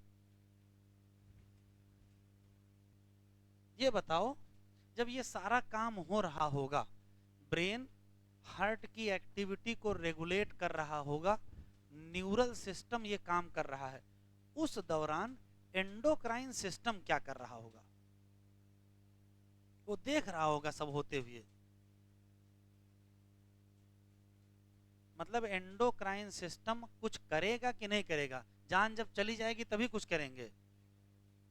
तो अगर इमरजेंसी आ गई तो सिर्फ नर्वस सिस्टम ही नहीं, एंडोक्राइन सिस्टम भी काम करेगा। तो एंडोक्राइन सिस्टम इन्वॉल्व हो जाएगा।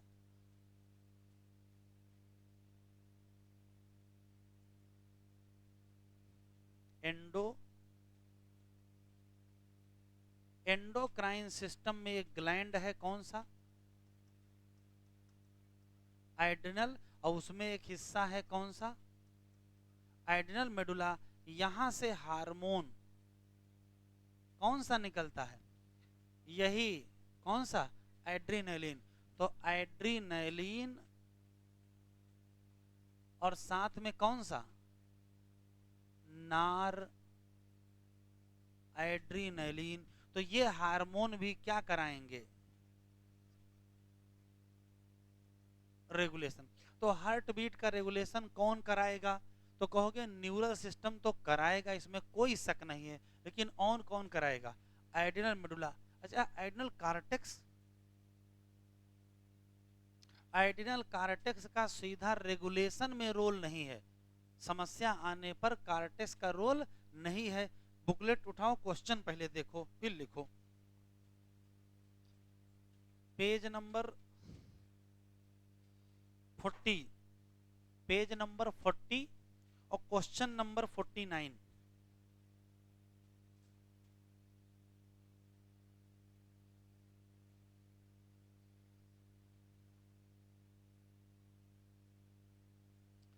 पेज नंबर 40 और क्वेश्चन नंबर 49।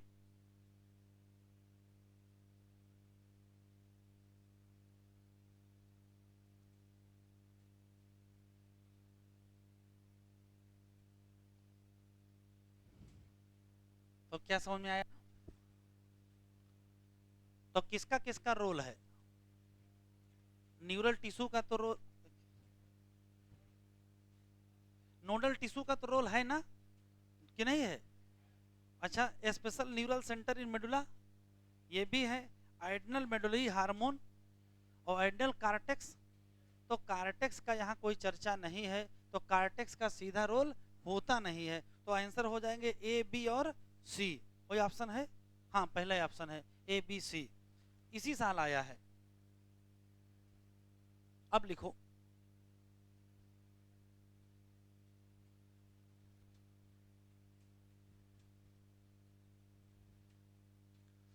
यहां क्या लिखा है?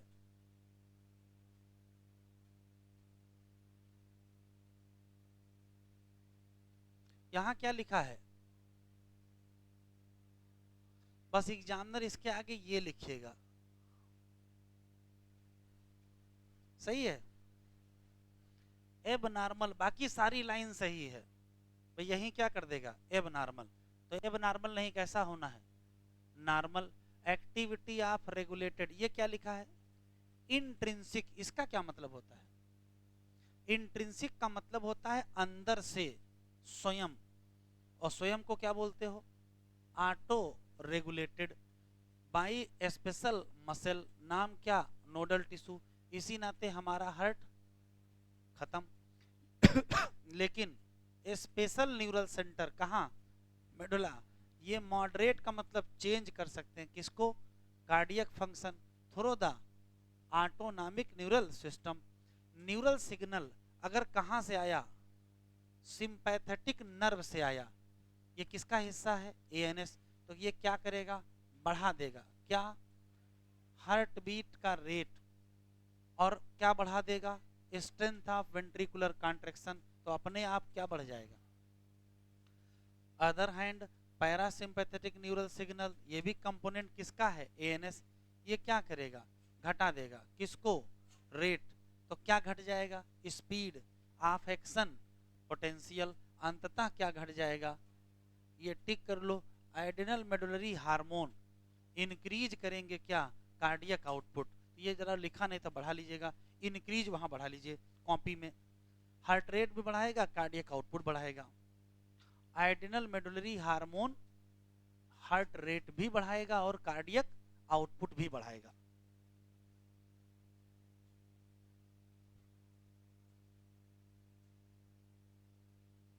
Last heading, disorder. डिस का मतलब क्या होता है? डिस का मतलब होता है डिस्टर्ब, मतलब खराब। और ऑर्डर का मतलब होता है क्रम। जो भी काम हो रहा था वो क्या हो जाए? डिस्टर्ब हो जाए। तो नाम क्या कहोगे? डिसऑर्डर। तो हेडिंग डालिए डिसऑर्डर ऑफ सर्कुलेटरी सिस्टम, और पहली हेडिंग डालिए हाई ब्लड प्रेशर या hypertension.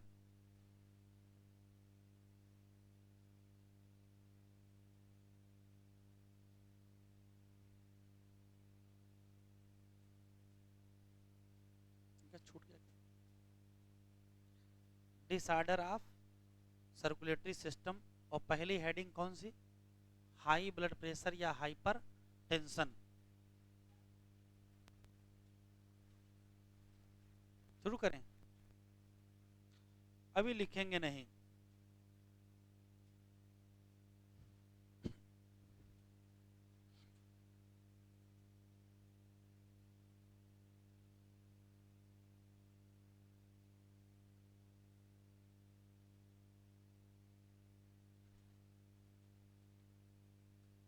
High blood pressure, 5 question है, ध्यान से सुनेंगे।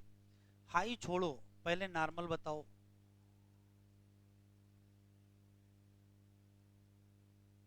नॉर्मल ब्लड प्रेशर तो 120/80 क्या? mmHg। इसमें से 120 क्या है और 80 क्या है? तो 120 को कहते हैं सिस्टोलिक प्रेशर, और 80 को क्या कहते हैं? Diastolic pressure. सिस्टोलिक प्रेशर का ही दूसरा नाम पंपिंग प्रेशर और इसका नाम रेस्टिंग प्रेशर। ये है क्या, इधर देखो, जैसे मान लेते हैं कि ये हम लोगों का हार्ट है और ये दोनों वेंट्रिकल हैं। तो देखो, जब वेंट्रिकल कॉन्ट्रैक्ट करेंगे तो ब्लड पंप किया जाएगा। तो वेंट्रिकल के कॉन्ट्रैक्शन के दौरान किसी भी ब्लड वेसल में जो मैक्सिमम प्रेशर होगा उसका नाम सिस्टोल करिए, ब्लड पंप करिए, यहां जो प्रेशर होगा उसका नाम सिस्टोलिक प्रेशर। फिर डायस्टोल करिए, तो जैसे डायस्टोल करोगे प्रेशर घटेगा, तो जो प्रेशर घटेगा वो कम से कम हो जाएगा, उसका नाम क्या होगा। तो सिस्टोलिक प्रेशर है वास्तव में क्या, मैक्सिमम है कि मिनिमम है, तो ये मैक्सिमम प्रेशर है। किस दौरान, किस दौरान, तो द सिस्टोल। और डायस्टोलिक क्या है, ये मिनिमम प्रेशर है। किस दौरान, ड्यूरिंग डायस्टोल। एक बार क्वेश्चन आया है, हम लोगों के बॉडी में मैक्सिमम प्रेशर किस ब्लड वेसल में होता है और कब होता है। क्वेश्चन नंबर नहीं याद है वरना भी दिखा देते, कोई ढूंढ के बताए कब पूछा गया है। अरे सब लोग न ढूंढो, इधर देखो, मैक्सिमम ब्लड प्रेशर किस ब्लड वेसल में होता है और कब होता है। तो मैक्सिमम ब्लड प्रेशर कहां होगा, तो देखो ताजा ताजा पंप किया गया होगा तो ये डार्सल एओर्टा में होगा, यही तुरंत तो पंप किए हो तो सबसे ज्यादा प्रेशर इसी में तो होगा। और होगा कब, लेफ्ट वेंट्रिकल सिस्टोल की राइट वेंट्रिकल सिस्टोल, जो कहोगे वो लिख देंगे। कब होगा, तो मैक्सिमम प्रेशर कहां होता है, तो कहोगे डार्सल एओर्टा में होता है। और कब होता है, ड्यूरिंग लेफ्ट वेंट्रिकल सिस्टोल। ठीक, वापस आ जाओ। ये तो है नॉर्मल ब्लड प्रेशर, अब आता है हाई ब्लड प्रेशर। अगर हम हाई ब्लड प्रेशर देखें तो इसका मतलब क्या है, तो इसका मतलब है मोर देन नॉर्मल, यही तो मतलब है, नॉर्मल से ज्यादा। तो कितना ज्यादा, तो देखो अगर हम ये लिख दें 122/82, अब ये ज्यादा नहीं है। हाइपरटेंशन हम कब कहते हैं, हाई ब्लड प्रेशर या हाइपरटेंशन हम कब कहते हैं, तो जब ब्लड प्रेशर 140/90 mmHg या इससे भी क्या हो, ज्यादा हो। अच्छा कैसे, जैसे मान लो भी कोई इमरजेंसी आ जाए और हम सब लोगों को भागना पड़े और बाहर कोई एक आदमी खड़ा हो जो सबका बीपी नापे, तो बताओ बीपी कितना मिलेगा, नॉर्मल मिलेगा कि ज्यादा मिलेगा। तो क्या आपको हाई बीपी की दवा खिलाई जाए, क्यों, वो तो किसी एक कंडीशन में आपका बीपी बढ़ गया है, फिर थोड़ी देर बाद क्या हो जाएगा, बीपी आपका नॉर्मल हो जाएगा। तो क्या आपको हाइपरटेंशन है, नहीं है। लेकिन जैसे अभी सब कुछ सही है और यहीं सबका बीपी नापा जाए और किसी का बीपी इतना मिले नॉर्मल कंडीशन में, तो नॉर्मल कंडीशन में अगर बीपी इतना मिल रहा है और वो भी बार बार आज नापा जाए, 4 दिन बाद नापा जाए, 10 दिन बाद नापा जाए, तो अगर बार बार ये इससे ज्यादा मिले तभी हम क्या मानेंगे। अगर एक बार 2 बार इससे ज्यादा मिला और हमेशा क्या मिले, सही मिले, तो क्या हाइपरटेंशन है, नहीं है। तो ये कब मिलना चाहिए, ऑन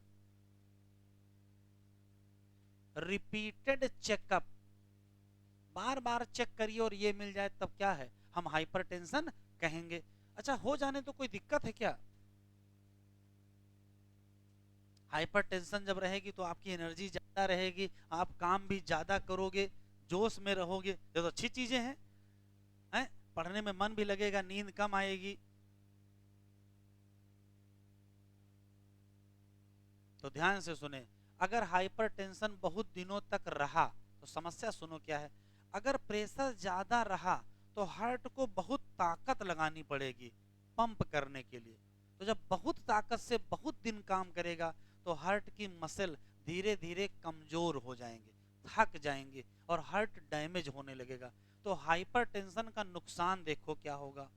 तो एक तो क्या मिलेगा हमको, कार्डियक डिजीज मिलेगी, या क्या कहोगे, हार्ट की डिजीज मिलेगी। और क्या होगा, अगर यही बहुत दिनों तक बना रहा तो देखो, हार्ट जब प्रेशर से पंप करेगा तो या तो धीरे धीरे लिवर डैमेज हो जाएगा या तो किडनी डैमेज हो जाएगी।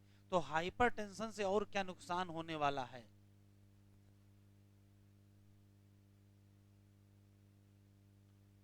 हाइपरटेंशन से डैमेज हो जाएंगे क्या, vital argon.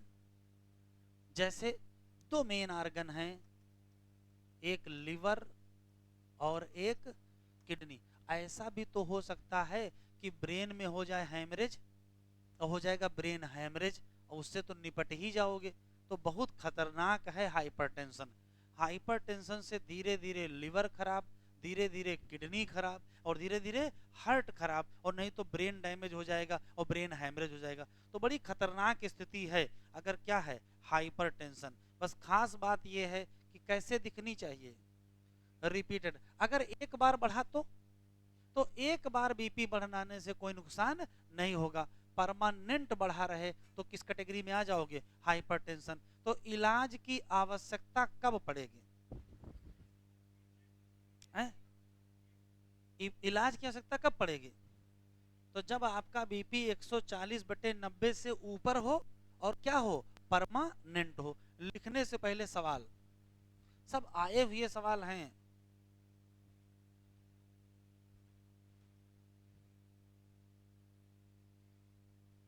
Page number 38 question number 19।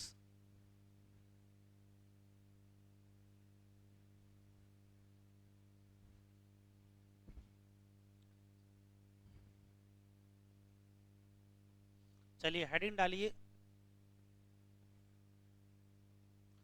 Coronary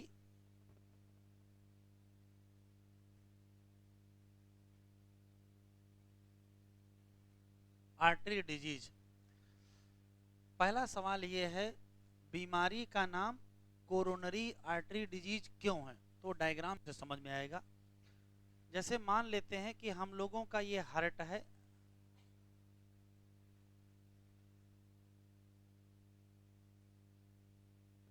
और ये मान लेते हैं कि एओर्टा है, ये ब्लड सप्लाई,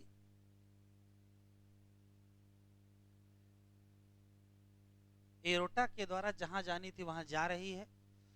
इस जगह सेमील्यूनर वाल्व है और यहीं से ब्लड वेसल निकलती हैं।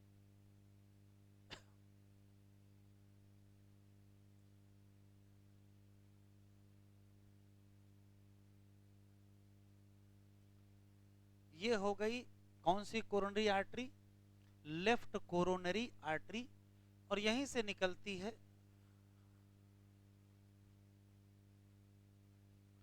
Right coronary artery.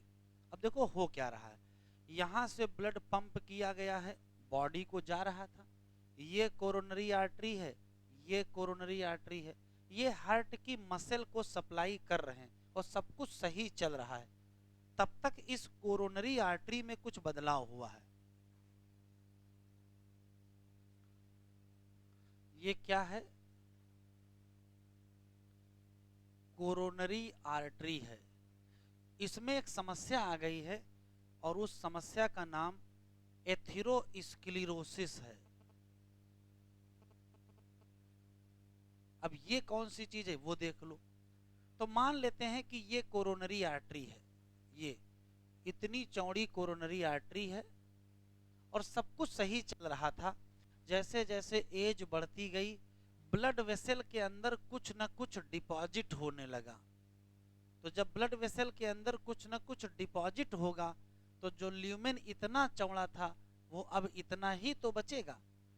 तो ब्लड वेसल में क्या क्या डिपॉजिट हो जाता है, तो कई चीजें डिपॉजिट हो जाती हैं, जिससे ब्लड वेसल का ल्यूमेन क्या हो जाएगा, नैरो हो जाएगा। तो एथेरोस्क्लेरोसिस का मतलब है नैरोइंग ऑफ वेसल। और क्यों नैरोइंग हो गई है, तो डिपोजिशन हुआ है। 4 चीजों का डिपोजिशन एनसीईआरटी में लिखा है, वही 4 याद रखेंगे। किसका किसका, कैल्शियम का, फैट का, फाइब्रस टिश्यू का और कोलेस्टेरॉल का। इसका रिजल्ट क्या होगा, तो इसका रिजल्ट ये होगा कि जब ब्लड वेसल नैरो हो जाएगी तो रिजल्ट ये होगा कि सप्लाई हार्ट को बढ़ेगी कि घटेगी, हार्ट को सप्लाई घटते जाएगी। तो इसका रिजल्ट होगा कि जो ब्लड सप्लाई है टू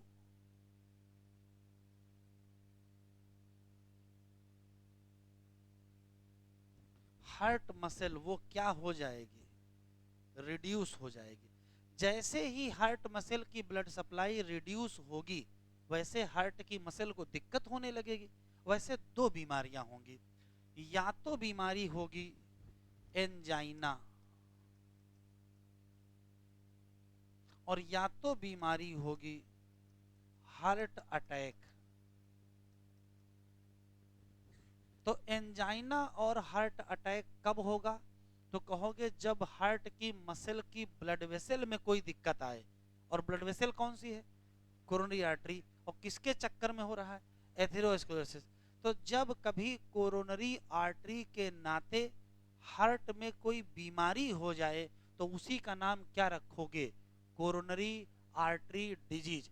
अब बीमारी कौन सी होगी, या तो एंजाइना होगी या तो हार्ट अटैक। अब देखो क्या होगा, जैसे मान लेते इतनी चौड़ी ब्लड वेसल है, इसकी चौड़ाई थोड़ी कम हो गई है, लेकिन इतनी कम नहीं है कि बिल्कुल सप्लाई बंद हो जाए। तो अगर थोड़ी थोड़ी सप्लाई चलती रहेगी तो हार्ट की मसल जीवित रहेंगी, थोड़ा परेशान रहेंगे। अगर हार्ट के मसल की ब्लड सप्लाई कम हो तो O2 की सप्लाई भी क्या हो जाएगी, कम हो जाएगी। O2 की सप्लाई कम हो लेकिन बंद ना हो तो बीमारी कौन सी होगी, एंजाइना होगी। लेकिन अगर ब्लड वेसल इतना नैरो हो जाए कि बंद ही हो जाए तो देखो क्या होगा। अगर ये बंद हो गई, मान लेते हैं कि यहां ब्लॉक हो गया, तो जैसे यहां ब्लॉक होगा इतने एरिया की ब्लड सप्लाई क्या हो जाएगी, बंद हो जाएगी। तो इतने एरिया की मसल की क्या हो जाएगी, डेथ हो जाएगी, डेथ ऑफ कार्डियक मसल।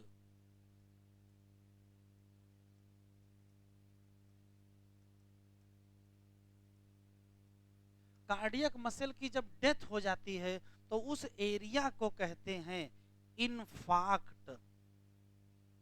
क्या कहते हैं, इनफाक्ट। और हो जाने को कहते हैं मायोकार्डियल इनफाक्शन। इसी का दूसरा नाम क्या है, हार्ट अटैक। तो ध्यान से सुने, जब कभी ब्लड वेसल इतनी नैरो हो जाएं या ब्लॉक हो जाएं कि आगे सप्लाई ही ना हो तो हार्ट की मसल डैमेज हो जाएंगे। जैसे डैमेज होंगी हम क्या कहेंगे, क्या हो गया है, हार्ट अटैक। अगर डैमेज ना हो, केवल सप्लाई कम हो, काम चलता रहे, तो उसको हम क्या कहेंगे, एंजाइना। तो एंजाइना हो चाहे क्या हो, हार्ट अटैक, दोनों का मूल कारण क्या है, दोनों का मूल कारण है कोरोनरी आर्टरी में क्या हो जाना, एथेरोस्क्लेरोसिस हो जाना। इसी नाते ये दोनों बीमारी किस कैटेगरी में आती हैं, कोरोनरी आर्टरी डिजीज में। इतना लिखो।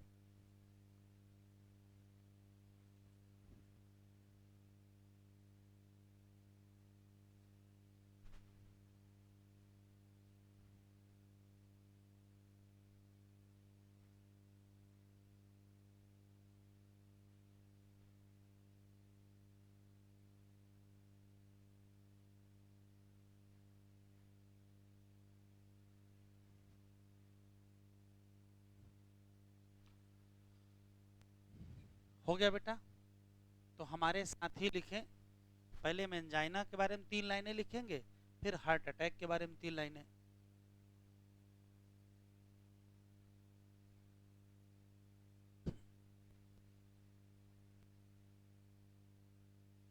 किसका किसका डिपोजिशन किए हो?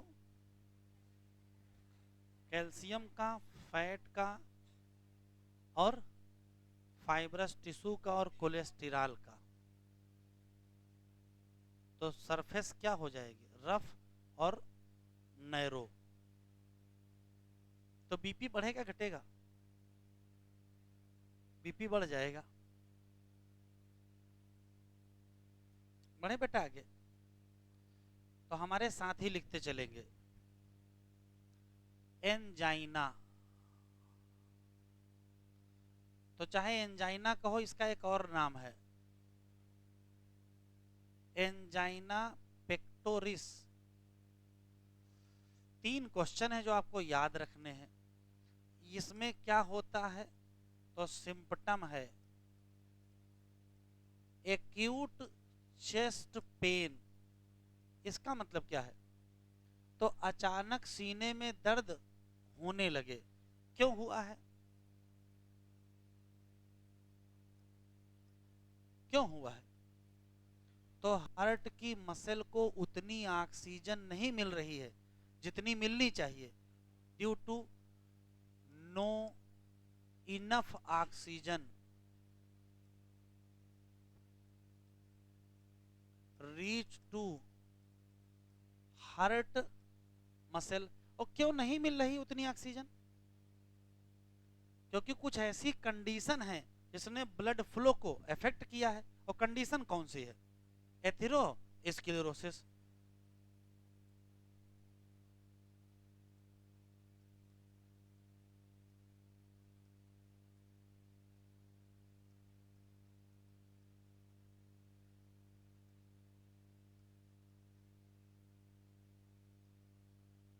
और वो कंडीशन कौन सी है? एथेरोस्क्लेरोसिस। अच्छा, एंजाइना किसको हो सकता है? तो किसी को भी हो सकता है, लिखा एनसीईआरटी में, किसी को भी हो सकता है। कॉमन किसको है? तो मिडिल एज और ओल्ड एज के जो लोग हैं। अकर इन एनी एज ग्रुप, लेकिन कॉमन इन किसमें? Middle age and old age या एल्डर एज। तो तुम लोग मिडिल में आते हो कि ओल्ड में आते हो? तुम लोग किसी में नहीं आते हो। मिडिल में हम आ रहे हैं, ओल्ड वाला कोई यहाँ है नहीं, या तो हमको ओल्ड में गिन लो। ठीक है। मिडिल एज का मतलब होता है 40 साल के पार। तो 40 के पार कौन है भैया? तुम में से कोई होगा नहीं, है कोई? ये है। तो या तो मिडिल एज वालों का होगा, या तो मिडिल एज से ऊपर वाले जो ओल्ड एज की तरफ होंगे। अच्छा चलो, इसके बारे में बताओ।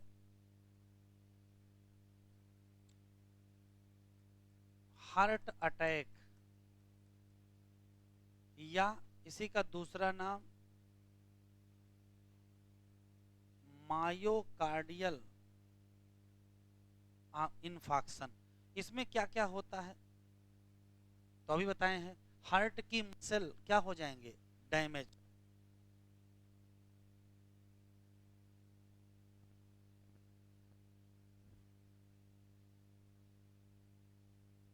लिखते चलें। ऐसा क्यों हुआ है? क्योंकि पर्याप्त ब्लड नहीं मिल रहा है। हार्ट की मसल को जितना ब्लड मिलना चाहिए वो मिल ही नहीं रहा है। तो क्या हो जाएंगे? Damage, due to inadequate blood supply to heart muscle. ऐसा क्यों हुआ है? इनएडिक्वेट का मतलब अपर्याप्त। ऐसा हुआ क्यों है? तो हुआ यही है,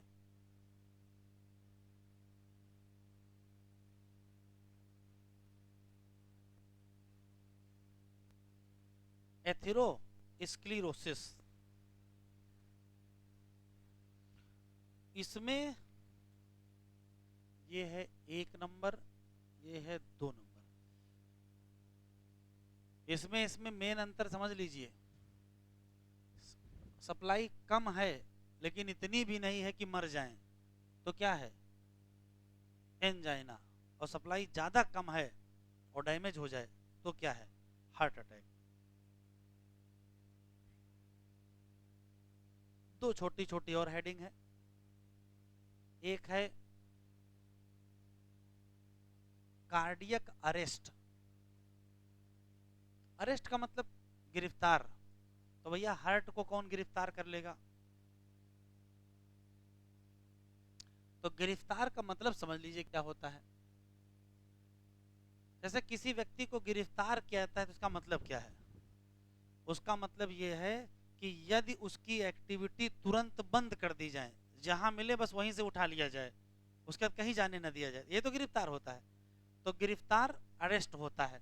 तो हार्ट अरेस्ट का क्या मतलब है, हार्ट की एक्टिविटी अचानक क्या हो जाए, बंद हो जाए। क्यों बंद हो जाएंगी, समय पूरा हो गया है इस नाते बंद हो गई हैं? नहीं, मसल के डैमेज से अचानक डेथ नहीं होगी। इसका मतलब है ऐसे नोड, एवी नोड और कंडक्टिंग सिस्टम ने इंपल्स जनरेट करनी बंद कर दी है। अगर वो लोग इंपल्स जनरेट करना बंद कर दें तो बस काम खत्म। तो हार्ट अरेस्ट कब होता है या कार्डियक अरेस्ट कब होता है, तो जब अचानक इंपल्स जनरेट क्या हो जाए, बंद हो जाए, तो तुरंत वहीं रुक जाएगा। इसको क्या कहोगे, कार्डियक अरेस्ट। पढ़ाएं बेटा आगे, चलो लिखते चलो हमारे साथ। छूट गया क्या, लिखो।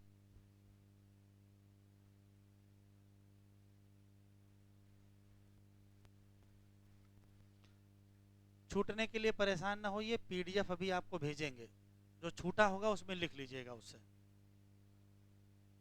तुम हमको हाय भेजो, हम तुमको पीडीएफ भेजेंगे, ठीक है। बढ़े,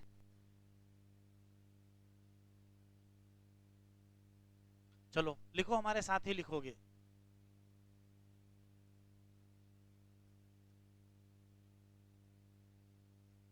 कार्डियक अरेस्ट या इसी का दूसरा नाम हार्ट ब्लॉक भी है।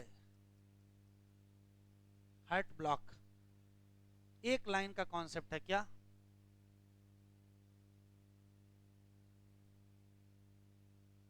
कार्डियक एक्टिविटी क्या हो जाए, सडनली स्टॉप हो जाए, अचानक बंद हो जाए काम करना, तो क्या कहोगे, हार्ट अरेस्ट या कार्डियक अरेस्ट। और अचानक डैमेज हो जाए तो हार्ट अटैक, यही अंतर है। ऐसा क्यों हुआ है, फेल हो गया है, फेल्योर ऑफ नोडल टिश्यू कह सकते हो, नोडल टिश्यू।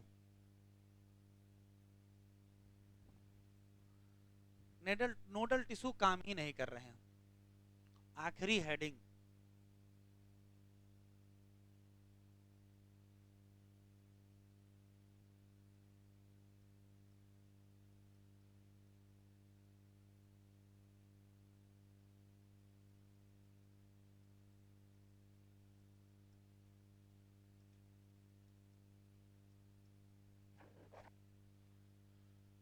हार्ट फेल या कंजस्टिव हार्ट फेल। फेल का मतलब क्या होता है, फेल का मतलब होता है पास ना होना। अब पास होने का मतलब क्या है, फेल ना होना, ऐसा नहीं है। पास होने का मतलब है उतने नंबर लाना जितनी आवश्यकता थी, ये है पास होना। तो हार्ट को नंबर तो लाना नहीं है कि उसमें फेल हो गया है, तो कहाँ फेल हो गया है, तो जितना जिसका काम है अगर वो काम ना कर पाए वही तो फेल है। जैसे आपको मान लीजिए कि इस बार कितने नंबर लाने थे, 520 नंबर लाने थे, तो अगर 520 से आप कम लाए तो आप उतने नंबर नहीं लाए जितने नंबर आवश्यकता थी। तो वही हाल हार्ट का है। हार्ट को 1 मिनट में कितना ब्लड पंप करना है? 5 लीटर ब्लड पंप करना है ना, तभी तो पूरी बॉडी काम चलेगा। तो हार्ट 2.5 ही लीटर पंप करे तो क्या सबको उतना ब्लड मिल पाएगा जितनी आवश्यकता है? नहीं मिल पाएगा। तो कॉन्सेप्ट सुन ले, जब कभी हार्ट बॉडी की नीड के हिसाब से ब्लड को पंप ना कर पाए तो उसी को हम क्या कहते हैं? हार्ट फेल्योर कहते हैं। तो लिखते चलें,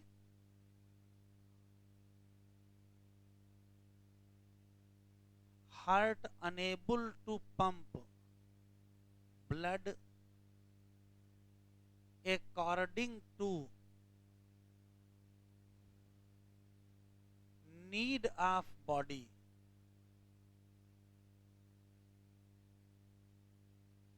बॉडी की नीड के हिसाब से पंप ना करें तो क्या कहोगे? Heart fail. क्यों नहीं पंप कर पा रहा है?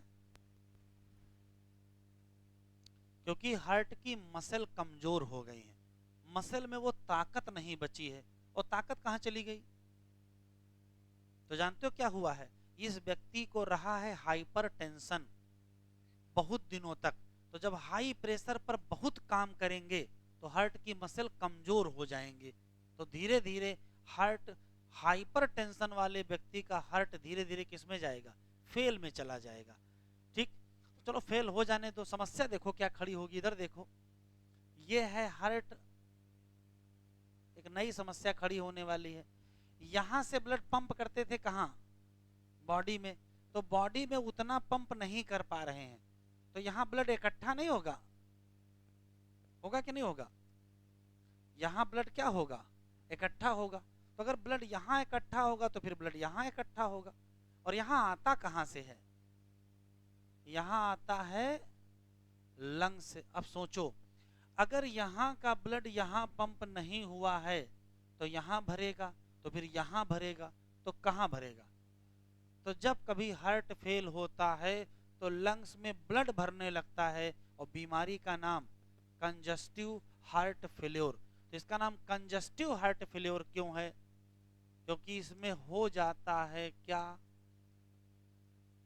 Congestion of lungs. और लंग्स में अगर ब्लड भरा तो क्या होगा?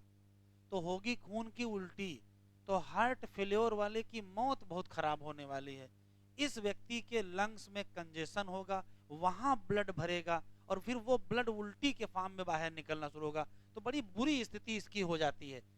देखिए, हार्ट अटैक हो जाए, अभी सब कुछ सही है, अटैक हुआ 2 मिनट बाद खत्म, फुर्सत मिल गई। हार्ट ब्लॉक उससे बढ़िया है, अभी बैठे हैं तुरंत ब्लॉक कर गया, बात खत्म।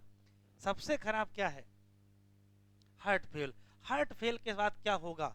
Congestive heart failure. और क्या हो जाएगा? Congestion of lung. इसमें फिर बड़ा मुश्किल होगा। फेफड़ों में ब्लड भरेगा तो O2 CO2 का एक्सचेंज होगा? नहीं होगा। तो O2 CO2 का एक्सचेंज ना होने के नाते इसकी सांस फूलने लगेगी। तो सांस अलग दिक्कत देगी, हार्ट अलग दिक्कत दे रहा होगा और जान जाएगी नहीं। तो बड़ी मुश्किल से इसकी क्या होती है? डेथ होती है। बहुत दर्दनाक मौत होने वाली किसकी? हार्ट फेल्योर वाले की। तो हार्ट फेल्योर खतरनाक है, लिखो। बस 2 मिनट रुके, इसको लिख लें, एनसीईआरटी पढ़ ले जाएं।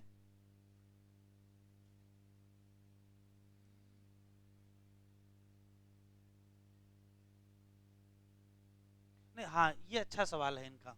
हार्ट अटैक के पहले हमेशा एंजाइना होता है, एंजाइना से ही शुरुआत होगी। तो जब एंजाइना होगा तो दर्द होना शुरू होगा, ब्लड वेसल नैरो हैं।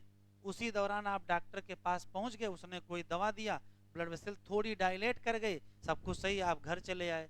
लेकिन अभी एंजाइना चल रहा है, आप डॉक्टर के पास नहीं पहुंचे। तो धीरे धीरे क्या होगा? हार्ट की वेसल सिकुड़ जाएंगे तो सप्लाई आगे और कम हो जाएगी।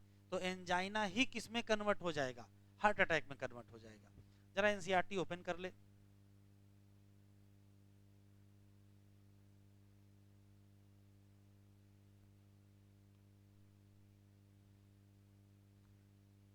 हाई ब्लड प्रेशर या hypertension, term for blood pressure higher than normal. और नॉर्मल कितना? 120/80। इन दिस मेजरमेंट 120 क्या है? तो कहोगे सिस्टोलिक या पंपिंग, हाईलाइट कर लीजिए। और 80 क्या है, डायस्टोलिक या रेस्टिंग। अगर क्या लिखा है, बार बार चेक किया जाए और ब्लड प्रेशर कितना मिले, 140/90 या उससे ज्यादा मिले, तभी हम क्या मानेंगे, हाइपरटेंशन। और हाइपरटेंशन अगर बहुत दिनों तक रहा तो क्या मिलेगा, हार्ट की डिजीज मिलेगी। और हमारे क्या डैमेज होंगे, वाइटल ऑर्गन, कौन से, ब्रेन या कौन से, किडनी। बहुत इंपॉर्टेंट हेडिंग है, कौन सी, coronary artery disease. Coronary artery disease में मेनली क्या होता है, एथेरोस्क्लेरोसिस, जो किसको प्रभावित कर देता है, उस ब्लड वेसल को जो किसको सप्लाई कर रही है ब्लड, किसको, हार्ट की मसल। ऐसा क्यों हो गया है, तो डिपोजिशन हुआ है किसका, कैल्शियम, फैट, कोलेस्ट्रॉल और फाइब्रस। जिससे बताओ ल्यूमेन कैसा हो जाएगा, तो ल्यूमेन नैरो। एंजाइना, इसमें इसका दूसरा नाम एंजाइना पेक्टोरिस। सिम्पटम ये क्या लिखा है, एक्यूट चेस्ट पेन। एक्यूट का मतलब, एक्यूट का मतलब अचानक, अचानक सीने में दर्द होने लगेगा। एंजाइना दो कैटेगरी का होता है, स्टेबल और अनस्टेबल। अगर एमबीबीएस करेंगे तो आप पढ़ेंगे दो प्रकार का एंजाइना। कुछ लोग जब चलते फिरते हैं तो सीने में दर्द होता है, बैठ जाते हैं सीने का दर्द बंद हो जाता है, फिर चलते फिरते हैं फिर दर्द होने लगता है, फिर बैठ जाते हैं फिर बंद हो जाता है। इसको बोलते हैं स्टेबल। एक होता है अनस्टेबल, चाहे बैठे हो चाहे लेटे हो सीने में दर्द हो रहा है, और फिर कहाँ जाएंगे, डॉक्टर के यहाँ, तो वो ज्यादा खतरनाक होगा। एक्यूट चेस्ट पेन होगा कब, ये बहुत अंडरलाइन कर लो, इंपॉर्टेंट है। क्या नहीं है, इनफ ऑक्सीजन कहाँ नहीं पहुंच रही है। एंजाइना किसको हो सकता है, मेन को या वोमेन को, किस एज में, किसी एज में, लेकिन कॉमन कब है, तो मिडिल एज या एल्डर। ये क्यों हुआ है, तो कह रहा उसी कंडीशन से हुआ है जिसने क्या किया है, ब्लड फ्लो इफेक्ट किया है। और देखो हार्ट फेल्योर, हार्ट फेल्योर का मतलब ऐसी अवस्था जिसमें हार्ट क्या ना कर रहा हो, पंप ना कर रहा हो ब्लड इफेक्टिवली, कैसे, to meet the need of body. कभी कभार इसका नाम क्या पड़ा, कंजस्टिव। रुक जाओ, यहाँ एसर्शन रीजन है,